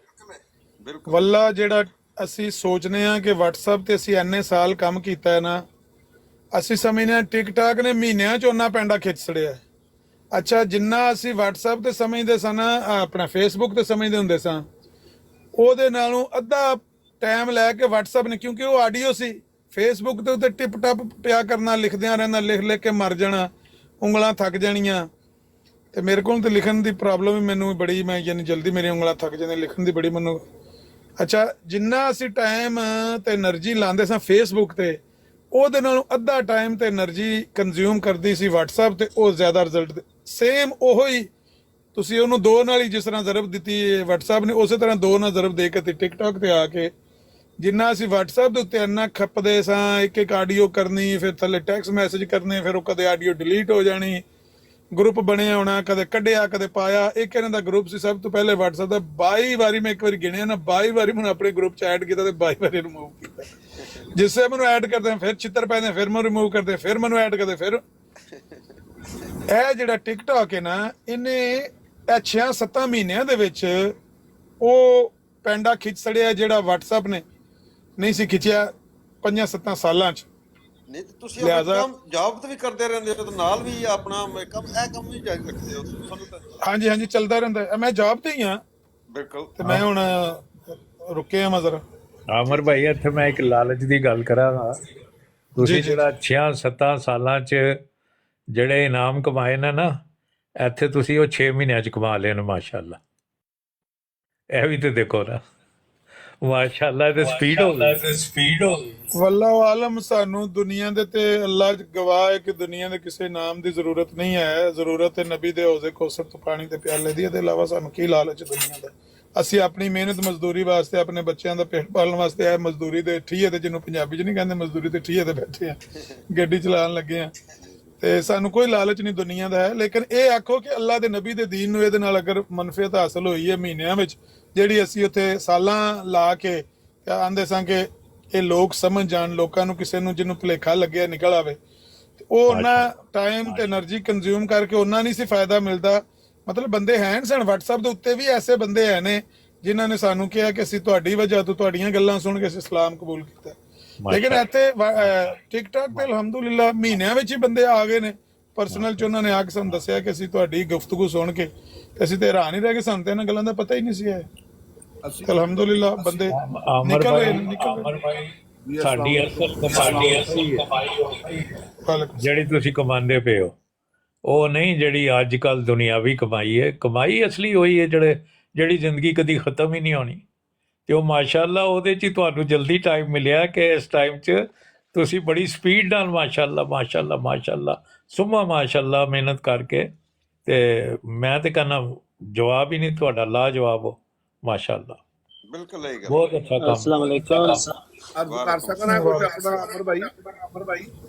ਜੀ ਜੀ ਰਾਣਾ ਸਾਹਿਬ, ਤੁਸੀਂ ਇਜਾਜ਼ਤ ਨਾ ਮੰਗਿਆ ਕਰੋ, ਸ਼ਰਮਿੰਦਾ ਨਾ ਕਰਿਆ ਕਰੋ, ਤੁਸੀਂ ਆ ਕੇ ਠੱਕ ਮਾਰਿਆ ਕਰੋ ਗੱਲ। ਨਾ ਅੱਲਾ ਤੁਹਾਨੂੰ ਖੁਸ਼ ਰੱਖੇ। ਮੈਂ ਬਸ ਤੁਹਾਡੀ ਗੱਲ ਵੱਡੀ ਕਰਨ ਲੱਗਾ ਸੀ। ਸਾਡੀ 60 ਸਾਲ ਉਮਰ ਹੋ ਗਈ, ਸਾਨੂੰ ਅਲਫ ਤੋਂ ਬੇ ਦਾ ਨਹੀਂ ਸੀ ਪਤਾ, ਅਲਫ ਤੋਂ ਬੇ ਦਾ। ਬਾਕੀ ਤੇ ਬਹੁਤ ਦੂਰ ਦੀ ਗੱਲ ਏ। ਤੇ ਇਹ ਟਿਕਟੌਕ ਦੀ ਬਦੌਲਤ ਤੇ ਅੱਲਾਹ ਤਾਲਾ ਦੀ ਮਿਹਰਬਾਨੀ, ਤੁਹਾਡੇ ਵਰਗੇ ਬੰਦੇ ਮੱਥੇ ਲਵਾਤੇ ਤੇ ਇਹ ਨੰਗੇ ਹੋ ਗਏ ਸਾਡੇ ਸਾਹਮਣੇ। ਮਤਲਬ ਤੁਸੀਂ ਤੇ ਕਹਿੰਦੇ ਹੋ ਨਾ ਕਿ ਪਤਾ ਲੱਗ ਗਿਆ, ਮੈਂ ਅਰਜ਼ ਕਰਾਂਗਾ ਨੰਗੇ ਹੋ ਗਏ ਨੇ ਸਾਰੇ ਅਲਹਮਦੁਲਿਲਾ। ਪਹਿਲੇ ਵੀ ਈਮਾਨ ਬੜਾ ਮਜ਼ਬੂਤ ਸੀ ਅਲਹਮਦੁਲਿਲਾ, ਲੇਕਿਨ ਨੌਲੇਜ ਨਹੀਂ ਸੀ।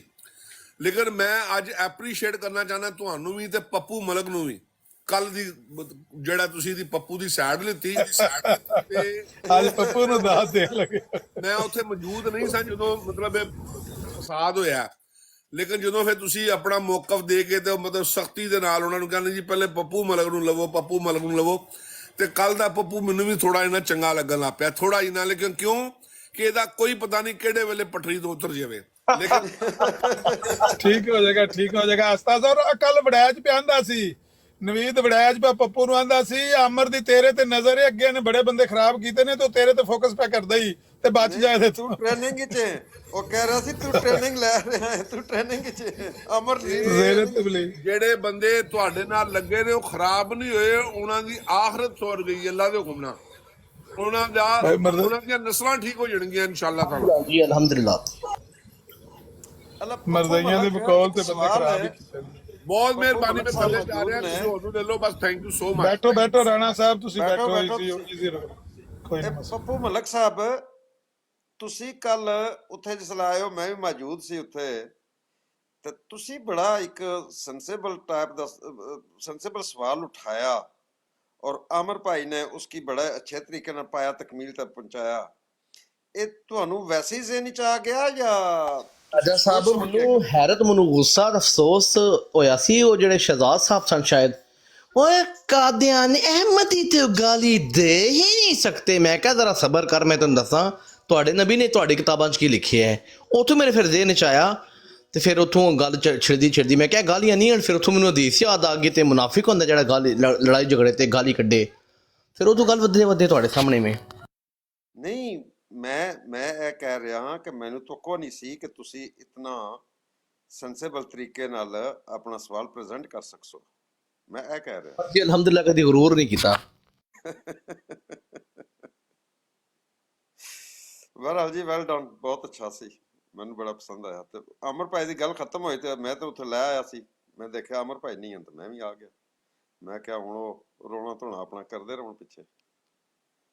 अस्सलामुअलैकुम आमिर भाई, अस्सलामुअलैकुम। वालेकुम सलाम। ओ प्यारे आ गए। राजा साहब ठीक ठाक हो?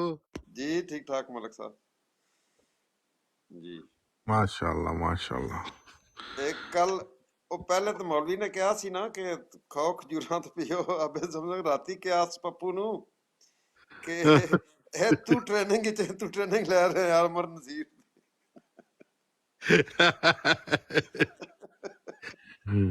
आमिर भाई मेरा की करना रे? ਹੁਕਮ ਕਰੋ ਮੇਰੇ ਲਈ ਕੋਈ ਇਹਨੇ ਮੈਂ ਨਾ ਹੁਕਮ ਕਰੋ। ਮੈਂ ਥੱਲੇ ਉਤਰ ਗਿਆ। ਕੀ ਗੱਲ ਕੀਤੀ ਮਲਕ ਸਾਹਿਬ? ਮੈਂ ਕਿਹਾ ਮੇਰਾ ਕੀ ਬਣਿਆ ਸਰ? ਤੁਹਾਡਾ ਤੇ ਅੱਲਾ ਹੀ ਬਣਾਏਗਾ ਜੋ ਕੋਈ ਬਣੇਗਾ ਤੁਹਾਡਾ। ਤੁਸੀਂ ਕੰਮ ਕਰੀ ਜਾਓ। ਤੁਸੀਂ ਆਪਣਾ راہ ਜਾਰੀ سنت ਰੱਖੋ। پہ راہ سنت پہ چلا جا تو اے سالک بے دھڑک، جنت الفردوس کو جاتی ہے سیدھی یہ سڑک۔ ਨਾ ਪਰਵਾਹ ਕਰਿਆ ਕਰੋ ਬੰਦਿਆਂ ਦੀ ਨਾ ਪਰਵਾਹ ਕਰਿਆ ਕਰੋ। ਬੰਦੇ ਜੋ ਮਰਜ਼ੀ ਪਿਆ ਤੁਸੀਂ ਆਪਣਾ ਕੰਮ ਕਰੀ ਜਾਓ। ਤੁਸੀਂ ਤਾਂ ਸੈਟੀਸਫਾਈਡ ਹੋ ਨਾ? ਕੋਈ ਦਿਲ ਕੋਈ ਮਸਲਾ ਤਾਂ ਨਹੀਂ ਤੁਹਾਡੇ? ਮੇਰੇ ਚ ਹੋਵੇ ਤਾਂ ਮੈਂ ਦਿਲ ਚ ਰੱਖਦਾ ਹੀ ਨਹੀਂ। ਮੈਨੂੰ ਤੇ ਉਹ ਆਮਣ ਲੱਗ ਪੈਂਦੇ ਨੇ, ਬਾਲੇ ਆਮਣ ਲੱਗ ਪੈਂਦੇ ਨੇ ਮੇਰੇ ਦਿਲ ਚ ਕੋਈ ਗੱਲ ਹੋਵੇ। ਮੈਂ ਦੇਰ ਕਰਦਾ ਹੀ ਨਹੀਂ ਆ। ਠੀਕ ਹੈ।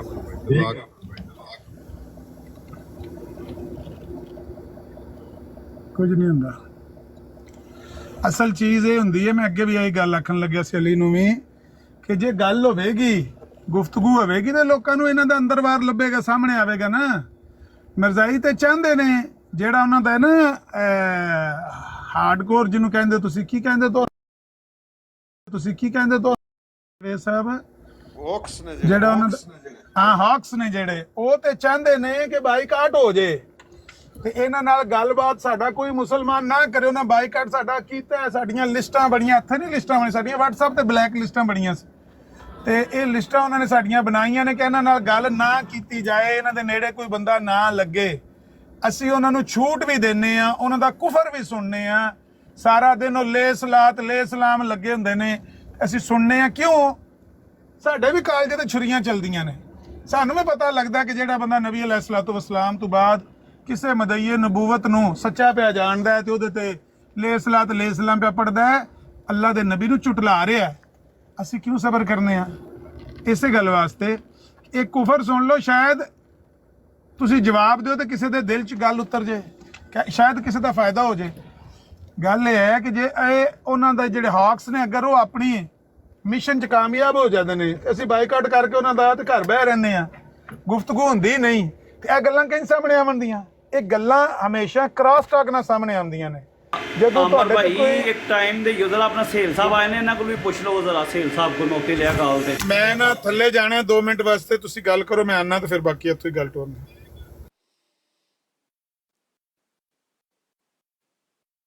ਆਪਣਾ ਰਾਏ ਸਾਹਿਬ ਨਾਲ ਗੱਲ ਕਰਿਓ, ਸੇਲ ਸਾਹਿਬ ਨਾਲ ਜਾਂ ਮੁਰਤਜ਼ਾ ਭਾਈ ਤੁਸੀਂ ਗੱਲ ਕਰ ਲਿਓ। ਇਹ ਪਤਾ ਅਮਨੀ ਜਮਾਤ ਦੇ ਬੰਦੇ ਨੇ ਜੀ। ਸੋਹਲ ਸਾਹਿਬ हाँ जी सलाम अलैकुम। वालेकुम सलाम। यार पता नहीं अहमद भाई, आपको मुझसे क्या ज्यादा ही प्यार हो गया। मैं जब भी चक्कर लगा रहा होता हूँ, आप 2 मिनट लगाते हो, फिर फौरन ये आपके लिए बैठे हुए हैं सब बंदे। राय साहब भी निकाल के टाइम आपके लिए बैठे हुए हैं, मुर्तज़ा भाई भी आप लोगों के लिए बैठे हुए हैं ना। कोई अल्लाह पाक कोई सुबह असल में कोई मैं पता नहीं होना, किसी से भी आपको हिदायत मिल जाए। हाँ ये बात तो ठीक किया। मैं असल में सुबह बात कर रहा था, सुबह मैं असल में चक्कर मार रहा था, तो मैं हाईवे पे था। उस टाइम लाइन बार बार डिस्कनेक्ट हो रही थी क्योंकि मैं 160-70 की स्पीड पे था। वो बार बार जो है ना सिग्नल ऊपर नीचे जा रहे थे मेरे। ये है। हाँ जी हुक्म करें जी। आप कौन से मुल्क में हैं भाई? मैं जर्मनी में। अच्छा, जर्मनी। ये है। से मैं हमारे साथ मेरे ख्याल में और कोई नहीं अभी इधर। जी ठीक है। बहुत काम कराते भाई, ये बहुत काम कराते। जी सफाई सुथराई बहुत होती है जर्मनी में। हाँ लिविंग स्टैंडर्ड बहुत अच्छा बनाया हुआ है इन्होंने, बहुत अच्छा हिसाब किताब रखा हुआ है, इसमें कोई शक नहीं। वैसे भी जो है ना आपकी उधर की काउंसिल जिसको बोलते हैं हम इधर, और आप लोकल अथॉरिटी जो होती है, हाँ जी, वो काफी उनके पास बजट होता है इस चीज का। मैंने देखा है, रियलाइज किया है उधर जाकर। अवाम के पास पैसे नहीं है, गवर्नमेंट के पास बड़े पैसे हैं। इधर से कोई हल्की फुल्की सड़क ठीक भी होगी फिर भी तोड़ के दोबारा बना देंगे। कंस्ट्रक्शन चली ही रहती है बस। जी टैक्स सिस्टम बहुत स्ट्रिक्ट है, स्ट्रिंजेंट है उधर। बहुत ज्यादा भाई, तनख्वाह तो समझे आप, मैं जो काम करता हूँ 400 यूरो तो सिर्फ तनख्वाह का निकल जाता है, मेरी तनख्वाह में से कट जाता है। जी जी। ये है। नहीं तो उसी में आप जो चंदा देते हैं उसी में भी, उसको भी उसी में रखते हैं कि कैलकुलेशन में अपनी में बजट में, या चंदा बिल्कुल जी देते हैं, अपनी खुशी से देते हैं, वादा पूछ लेते हैं जी आप कितना लिखवा सकते हैं, क्या आपकी आमदन है, उस हिसाब से जो हमारी दिली खुशी है उस हिसाब से हम दे देते हैं, लेकिन बड़ी खुशी खुशी देते हैं अल्लाह के फजल से। नहीं वो कभी तो बोझ नहीं महसूस करके दिया कि जी वो होए ये क्या हो गया जी, कोई गन पॉइंट पे ले लिया चंदा। मैं तो इसीलिए बाद औक़ात हैरान होता हूँ आप लोगों की बाद औक़ात गपशप सुन के, कि मैंने अपनी पूरी बचपन से लेके अभी तक, मैं तकरीबन 40 साल का हो गया हूँ, जमात की नशर नुमा में परवरिश पाई है, लेकिन मुझे ऐसी बातें सुनने को मिलती हैं जो मैंने कभी फेस ही नहीं की। और पाकिस्तान में भी मुझे तकरीबन 14-15 साल हो गए पाकिस्तान छोड़े हुए, कोई ऐसा मामला मैंने नहीं ऐसा देखा जो मैं सोशल मीडिया पे अपने खिलाफ सुन रहा हूँ या जमात के खिलाफ सुन रहा हूँ। बजाते खुद मेरे तो वालिद साहब बड़े जमाती एक्टिव मेंबर थे। मिसाल के तौर पर कैसे जो सुन रहे हैं और आपने देखी नहीं? मतलब कल मैं डिस्कशन सुन रहा था वो चंदे के हवाले से, कि कोई चंदा सिस्टर है, वो इतना ज्यादा ऐसे जमात के हवाले से कि 300-300 यूरो जी चंदा दे रहे हैं, ये कर रहे हैं। नहीं नहीं मैं कोई 2014 में मुझे अपने कारोबार में नुकसान हुआ, मेरे बहुत पैसे ज़ाया हुए, तो 2014 से तो पहले मैं बकाया जात में नहीं था, लेकिन 2014 से लेके अब थोड़े से मेरी जो है जुर्माने वगैरह ख़त्म हुए, को 3-4 साल हुए हैं कि मैं अब थोड़ा सा दोबारा स्टेबल होना शुरू हुआ हूँ, तो मेरा बकाया है। जमात मुझे उनको बकायदा मैंने खुद स्पेशल रिक्वेस्ट की, मैंने उनको खुद कहा कि जी मेरी अभी ये पोजीशन है, तो मैं अभी फिलवक्त चंदा नहीं दे पा रहा हूँ, क्योंकि मैं साइकिल में हूँ कि 1 महीना घर का किराया देता हूँ, फिर 1 महीना घर का किराया रोक के अगले दूसरे मामला निपटाता हूँ, खाना पीना चला रहा हूँ, इस तरह से चला रहा हूँ। उसके बाद फिर मैंने उनको खुद स्पेशल रिक्वेस्ट की कि जी हाँ, अब मैं बेहतर पोजीशन में हूँ, अब आप मुझे मेरे चंदे के बकाया जात बताएं। उन्होंने बाकायदा मुझे लिस्ट भेजी, अब मैं हर महीने उसमें से उनकी मैंने किस्तें कराई हुई हैं, तो मैं दे रहा हूँ अल्लाह के फजल से। नहीं नहीं, आपने शायद फिर वो पूरी डिस्कशन सुनी नहीं है। उसमें एक बात जो बाहर आई थी और वो बड़ी अलार्मिंग किस्म की बात थी मेरे लिए, और मैं बड़ा डिस्टर्ब हुआ उस बात से, और उस बात की तायीद जो है वो अलीम साहब ने भी की थी, और कोई और थे देखिए उसमें कुछ बैठे। ऐसे अंदरूनी मामलात होते हैं ना जिसमें हर बंदे के अपने मुख्तलिफ नजरिए होते हैं, हर बंदा जो है ना मुख्तलिफ नजरियों के हवाले से। अब वो कल मैं देख रहा था कि खुदा ना खास्ता जी वसीयत जिन्होंने कराई है उनका मुर्दा, उनकी जनाजा नहीं दफन होने देते, ये मेरे लिए बड़ी अलार्मिंग नहीं सिचुएशन है। मेरी एक तो मिनट, खुद वही बात मैं करने वाला था। मेरी तो खुद दादी जो है उनकी वसीयत थी, और बकायदा उनको जमात वालों ने इतना प्रॉपर सुबह से मैं बात करना चाहता हूँ, कोई चांस नहीं देता भाई, अल्लाह के लिए चांस दो।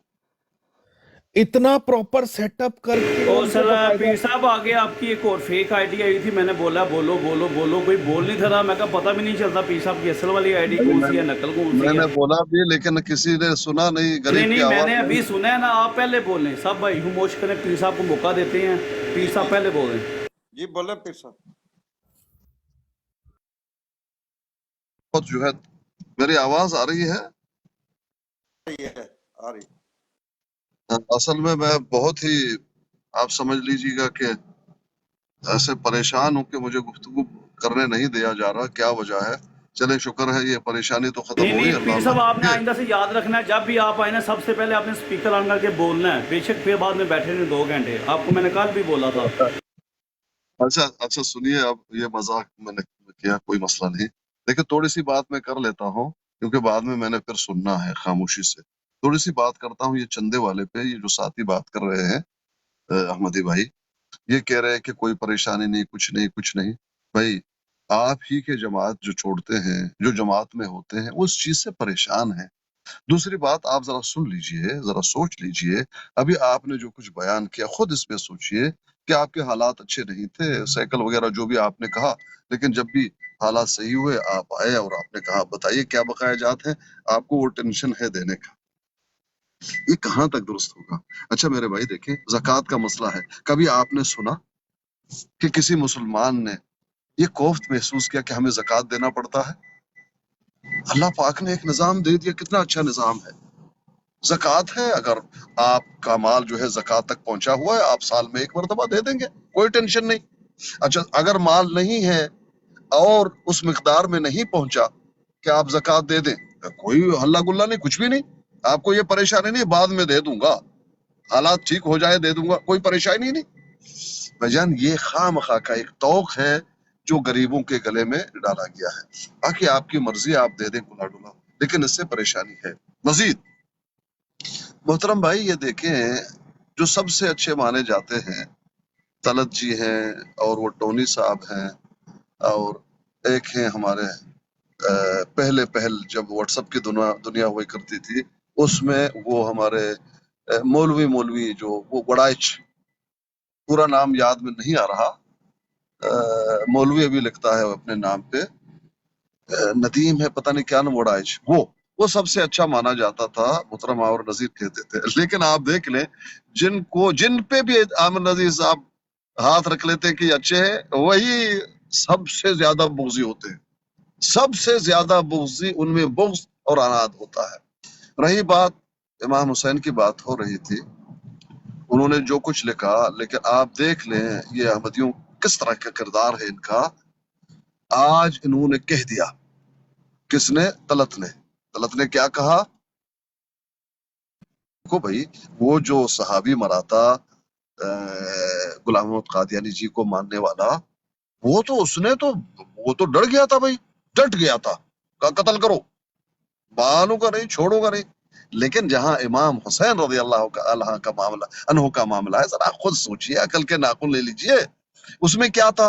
हजरत हुसैन फरियाद कर रहे थे, डरे हुए थे, सहमे हुए थे, मुझे जाने दो, वापस जाने दो, मैं जाना चाहता हूं। उन्होंने छोड़ा नहीं, कत्ल कर दिया। तो कैसे एक तो दलीली से डर जाए, एक जो है माफिया मांगता रहे, तो ये कैसे शहादतें बराबर हो सकती हैं? जब गिरफ्त हुआ, फिर इसने देखा ये क्या मुझसे हुआ? भाई अल्लाह ने बुलवाया, जो तुम्हारा अकीदा है वो अल्लाह ने जाहिर किया कि क्या खबासत है तुझमें। बाद में क्या कहता है? जो मसीह मौत ने लिखा बस हम उसको मानते हैं। भाई क्या लिखा उसने? फिर सीधा ना बताएं, फिर शोर शराबा, हल्ला गुल्ला। ये है भाई अहमदी भाइयों का अकीदा, और ये है उनकी हरकतें। हुसैन के बारे में एक साथी ने, मेरे ख्याल में वो नजफी साहब ने सवाल किया था, एक हदीस के बारे में पूछा था, मैं बात करना चाहता था, मुझे मौका नहीं मिला। अभी मैं वो बयान करके ऐसा मुझे लगेगा कि मैं अच्छा फील करूंगा, मेरी बात हो गई। रावी है यअला बिन मुर्रा अस-सक़फ़ी रज़ियल्लाहु अन्हु, इमाम तिर्मिज़ी लेकर आए हैं, इब्न माजा में भी मौजूद है, इमाम अहमद भी लेकर आए, और हुफ़ाज़ लेकर आए इस हदीस को। मतन कुछ यूं है, हुसैनुन मिन्नी व अना मिन्हु, अहब्बल्लाहु मन अहब्ब हुसैनन। आगे अल्फाज है, अल हसनु वल हुसैनु मिन अल अस्बात। देख लें, इतना बड़ा शान बयान कर रहे हैं हुसैन का, और यहाँ क्या कहा जा रहा है? ये नबी अलैहिस्सलाम कहाँ मानते हैं नबी की? कहा हुसैन मिन्नी, हुसैन मुझसे है और मैं हुसैन से।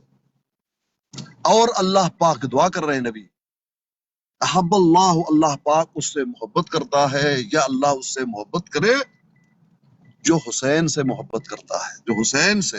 और आगे हुसैन, हसन और हुसैन दोनों की फजीलत ये बता दी कि ये खानदानों में से एक खानदान है, अकेला एक शख्स एक खानदान की हैसियत रखता है। अल हसनु वल हुसैनु मिनल अस्बाती, एक ही शख्स इनमें, हसन हो या हुसैन, ये एक खानदान की मानंद है। इतनी बड़ी एक खानदान की कितनी ताकत होती है बताइए? एक खानदान जो होता है उसकी कितनी बड़ी ताकत होती है, और एक की क्या ताकत है ये बता रहा है तलत जी। हुसैन वहां पर हाथ जोड़ के माफिया मांग रहा था, मुझे जाने दो, लेकिन गुलाम मोहम्मद कादियानी जी के मानने वाला डर गया। तो कौन अफजल हुआ? अक्लमंद खुद सोच ले। बहुत ही माजरत के साथ मैंने लंबा टाइम लिया, जज़ाकल्लाह खैर।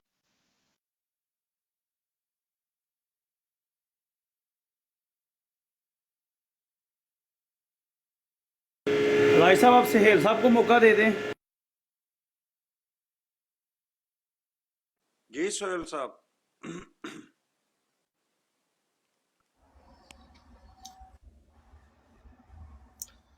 जी अस्सलाम वालेकुम।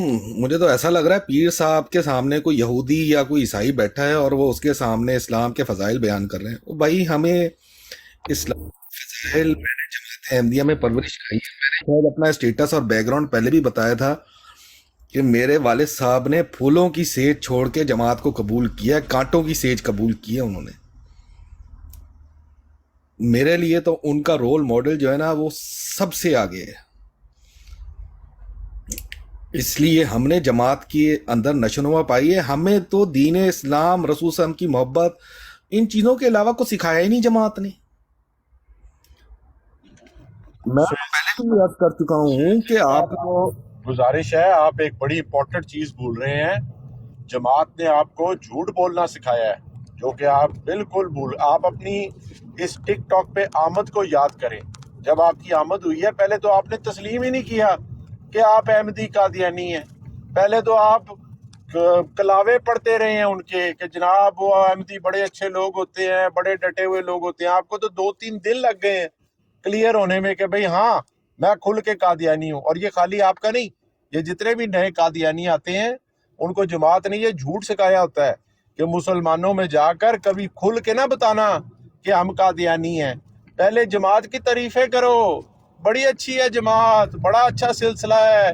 आप अपनी गुफ्तगू का अंदाज़ा इससे लगा लेना कि आपने अभी बताया कि जब मेरे पास कारोबार नहीं था, सब कुछ नहीं था, उन्होंने मेरा चंदा रोक लिया, उन्होंने कहा ठीक है ना दें, लेकिन वो बकायात में शामिल हो गया। जब भी आपको ज़िंदगी में कभी कोई पैसे मिलेंगे, उस चंदे की माफ़ी कोई नहीं है। हाँ, उसकी अदायगी वक्ती तौर पे थोड़ी देर के लिए रोक दी जाएगी, जबकि इसके बरक्स हमारे दीन इस्लाम में जो अल्लाह सुब्हाना ताला ने हमें परफेक्ट सिस्टम दिया है वो आमदनी पर नहीं है, वो उस बचत के ऊपर आपने ज़कात देनी है जो 1 साल तक आपके पास आपकी ज़रूरियात से ज़्यादा पैसे, जो 1 साल तक आपके पास माल रुका रहे, जिसका आपका कोई मसरफ ना हो, खर्च ना हो, उसके ऊपर आपने ज़कात देनी है। और ज़कात देनी भी किसको है? गरीबों को, यतीमों को, मुसाफिरों को, इन लोगों को, ना कि एक ऐसी जमात को जिसका खलीफा घोड़े पालता हो, मुरब्बे पलाता हो, और आप अपने पैसे, अनफाक के पैसे, वो पैसे जो अल्लाह सुब्हाना ताला ने आपके ऊपर फ़र्ज किया था कि आप गरीबों, यतीमों, बेवाओं, मुसाफिरों, इन चीज़ों के ऊपर खर्च करें, आप घोड़े के मुरब्बों के ऊपर खर्च कर रहे हैं। और झूठ भी बोली जाती है। मुझे दुख इस बात का, मुझे आपकी उससे कोई नहीं रविश। आप लोग अपनी जमात के साथ जो मर्जी रवैया फैज भाई मौका देना है। पीर साहब और ना मलक साहब ने बात करनी है, आगे 4-5 दफ़ा आए हैं, पीर साहब मौका नहीं मिला तो चला गए हैं। शिकायत आके पीर साहब ने लगाई है। पीर साहब, मलक साहब आ गए, अगर आप इनसे बात करना चाहते हैं तो मलक साहब मैं नीचे ही उतर जाता हूँ। नहीं, आप बैठे, कोई मुश्किल नहीं। यहाँ पर मेरा ख्याल है बात करने के लिए ना, बात करने के लिए शायद जरूरी है कि यहाँ पर बंदा या तो तौहीन करे ज्यादा से ज्यादा, फिर कोई मौका मिलेगा, या फिर कोई कादियानी बन के आए तो मिल जाएगा। मुसलमान को तो बड़ा मुश्किल से यहाँ पे टाइम मिलता है। फैजी भाई पीर साहब ने आके बोला है, इसलिए बात सुनने ना उनकी। आमद अली आप चुप करें। फैसल भाई ऐसी बात नहीं है, ज़रूरी मसला। आज सुबह भी बहस हुआ है, मलक साहब आए हैं, वाकई पीर साहब को इनको मौका दें। के साथ ज्यादती ना करें। अस्सलाम वालेकुम। इनको मजबूरन कादियानी बनना पड़े इधर बात करने के लिए, ऐसा ना करें, उन्हें बात करने दें।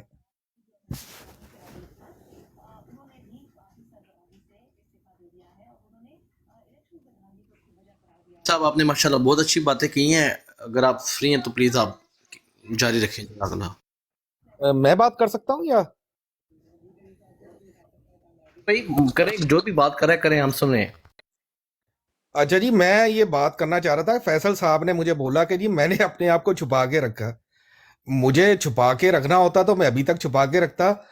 मैंने अपने आप को, मैं तो मुसलमान भी नहीं अपने आप को समझता। उसकी वजह यह है कि हम में मुसलमान बनने के लिए बहुत ज़्यादा तरबियत की ज़रूरत है, क्योंकि हजूर सल्लल्लाहु अलैहि वसल्लम ने बनाया, वाज़े अल्फाज में कह दिया, जो कम तोले हम में से नहीं, जो झूठ बोले हम में से नहीं।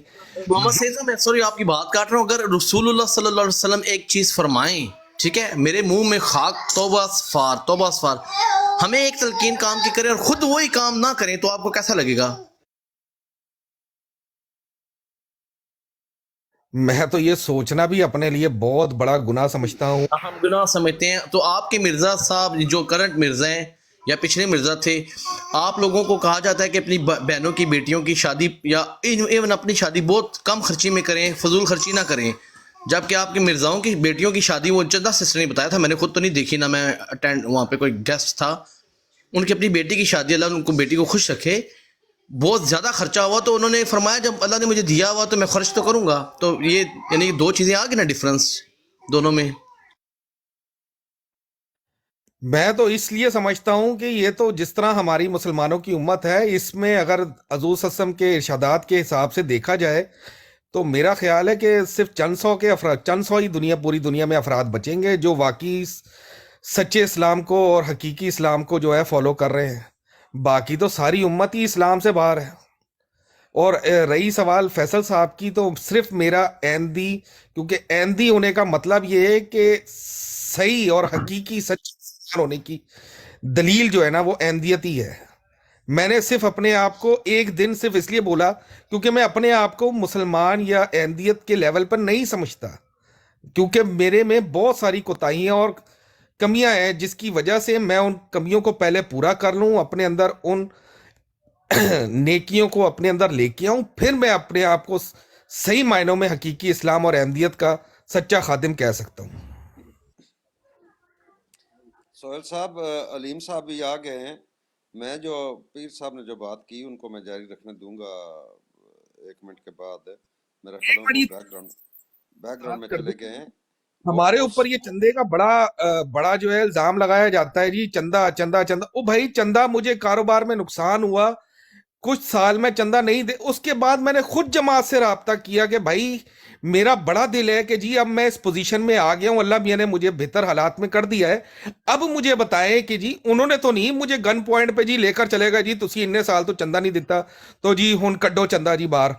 नहीं, मैं तो खुद उनको बकायदा अलीम साहब भाई भी अब आप मुझे बताएं, अलीम मैं साहब चंदा भी देने की पोजीशन में हूं तो अब अलीम मैं साहब खुद अपनी जी जी अलीम साहब भी सुन रहे हैं, अलीम साहब भी सुन रहे हैं। कल जो बात इधर हुई थी और जो मेरी समझ में आई थी वो ये थी कि अगर कोई किसी बंदे ने वसीयत की है, वो उसके 5-10 हज़ार रुपये रहते हैं तो इमानतन उसको किसी और कब्रिस्तान में दफनाया जाता है। जब उसकी पेमेंट पूरी हो जाती है उसके बाद उसकी जो होती है डेड बॉडी उसको निकाल कर फिर वो वसीयत वाले कब्रिस्तान में दफनाया जाता है। तो सर आप तो ऐसे कर रहे हैं जैसे मेरे घर के हालात है मेरा ना, सवाल उसकी वजाहत मैंने करनी है ना, कोई पूरा साथ घर नहीं, छोड़ के तो अलीम उसकी साहब वजाहत बैठे करे। हैं, मैं अलीम साहब के सामने बात कर रहा हूँ। मेरी नानी का इंतकाल नहीं, हुआ, मेरे दादा का इंतकाल हुआ और हमने सिर्फ जमात को फोन किया, हमें तो पता भी नहीं लगा कि जमात ने ऐसा कोई इंतजाम करके सारा उन्होंने ऑर्गेनाइज किया, इतना वेल ऑर्गेनाइज कि मेरे घर वाले, मैं तो यहाँ जर्मनी में था, तो मेरे घर वाले ने मुझे जिस तरह बताया है, कह रहे हैं कि यार बेटा हमें आज पता लगा है कि जमात अहमदिया में शामिल सच्ची जमात का क्या मकसद है, कि हमें खुद नहीं पता लगा कि किस तरह जमात के सारी तंजीम हमारे घर में आके इकट्ठी हो गई, क्योंकि मेरे वालिद साहब का जमात में बहुत ज्यादा वो था मेरे ख्याल में बकायदा। आपने मेरा सवाल ही नहीं लिया, ना ही आपने नहीं, मेरा सवाल आपकी बात समझा। ये है ना कि जी पेमेंट पहले होगी तो मुर्दा दफन होगा, जी मैंने इन चीजों को राजा फेस नहीं साहब आपकी किया। बात को मैं करता हूँ। जी अलीम साहब, कल भी यही बात हुई थी और आपने एग्री किया था कि ये बात गलत है। तो ये जो मोहम्मद सोहेल साहब हैं ये कह रहे हैं कि इनके साथ बहुत बड़ा अच्छा सलूक हुआ है, इनके नानी साहबा या जो भी इनके बुजुर्ग थे उनके बकाया जात ना होंगे तो बड़ा अच्छा इंतज़ाम हो गया। मैं उन लोगों की बात कर रहा हूँ जिनके बकाया जात रहते हैं, कोई 10-20 हज़ार रुपया वो नहीं पे कर सके अपनी ज़िंदगी में, या उनकी औलाद ना दे सकी हो। मैं तो इस पर बात कर रहा था। राजा साहब बात पता क्या है, जी बात ऐसे है कि आप दो चीजों को मिक्स कर रहे हैं।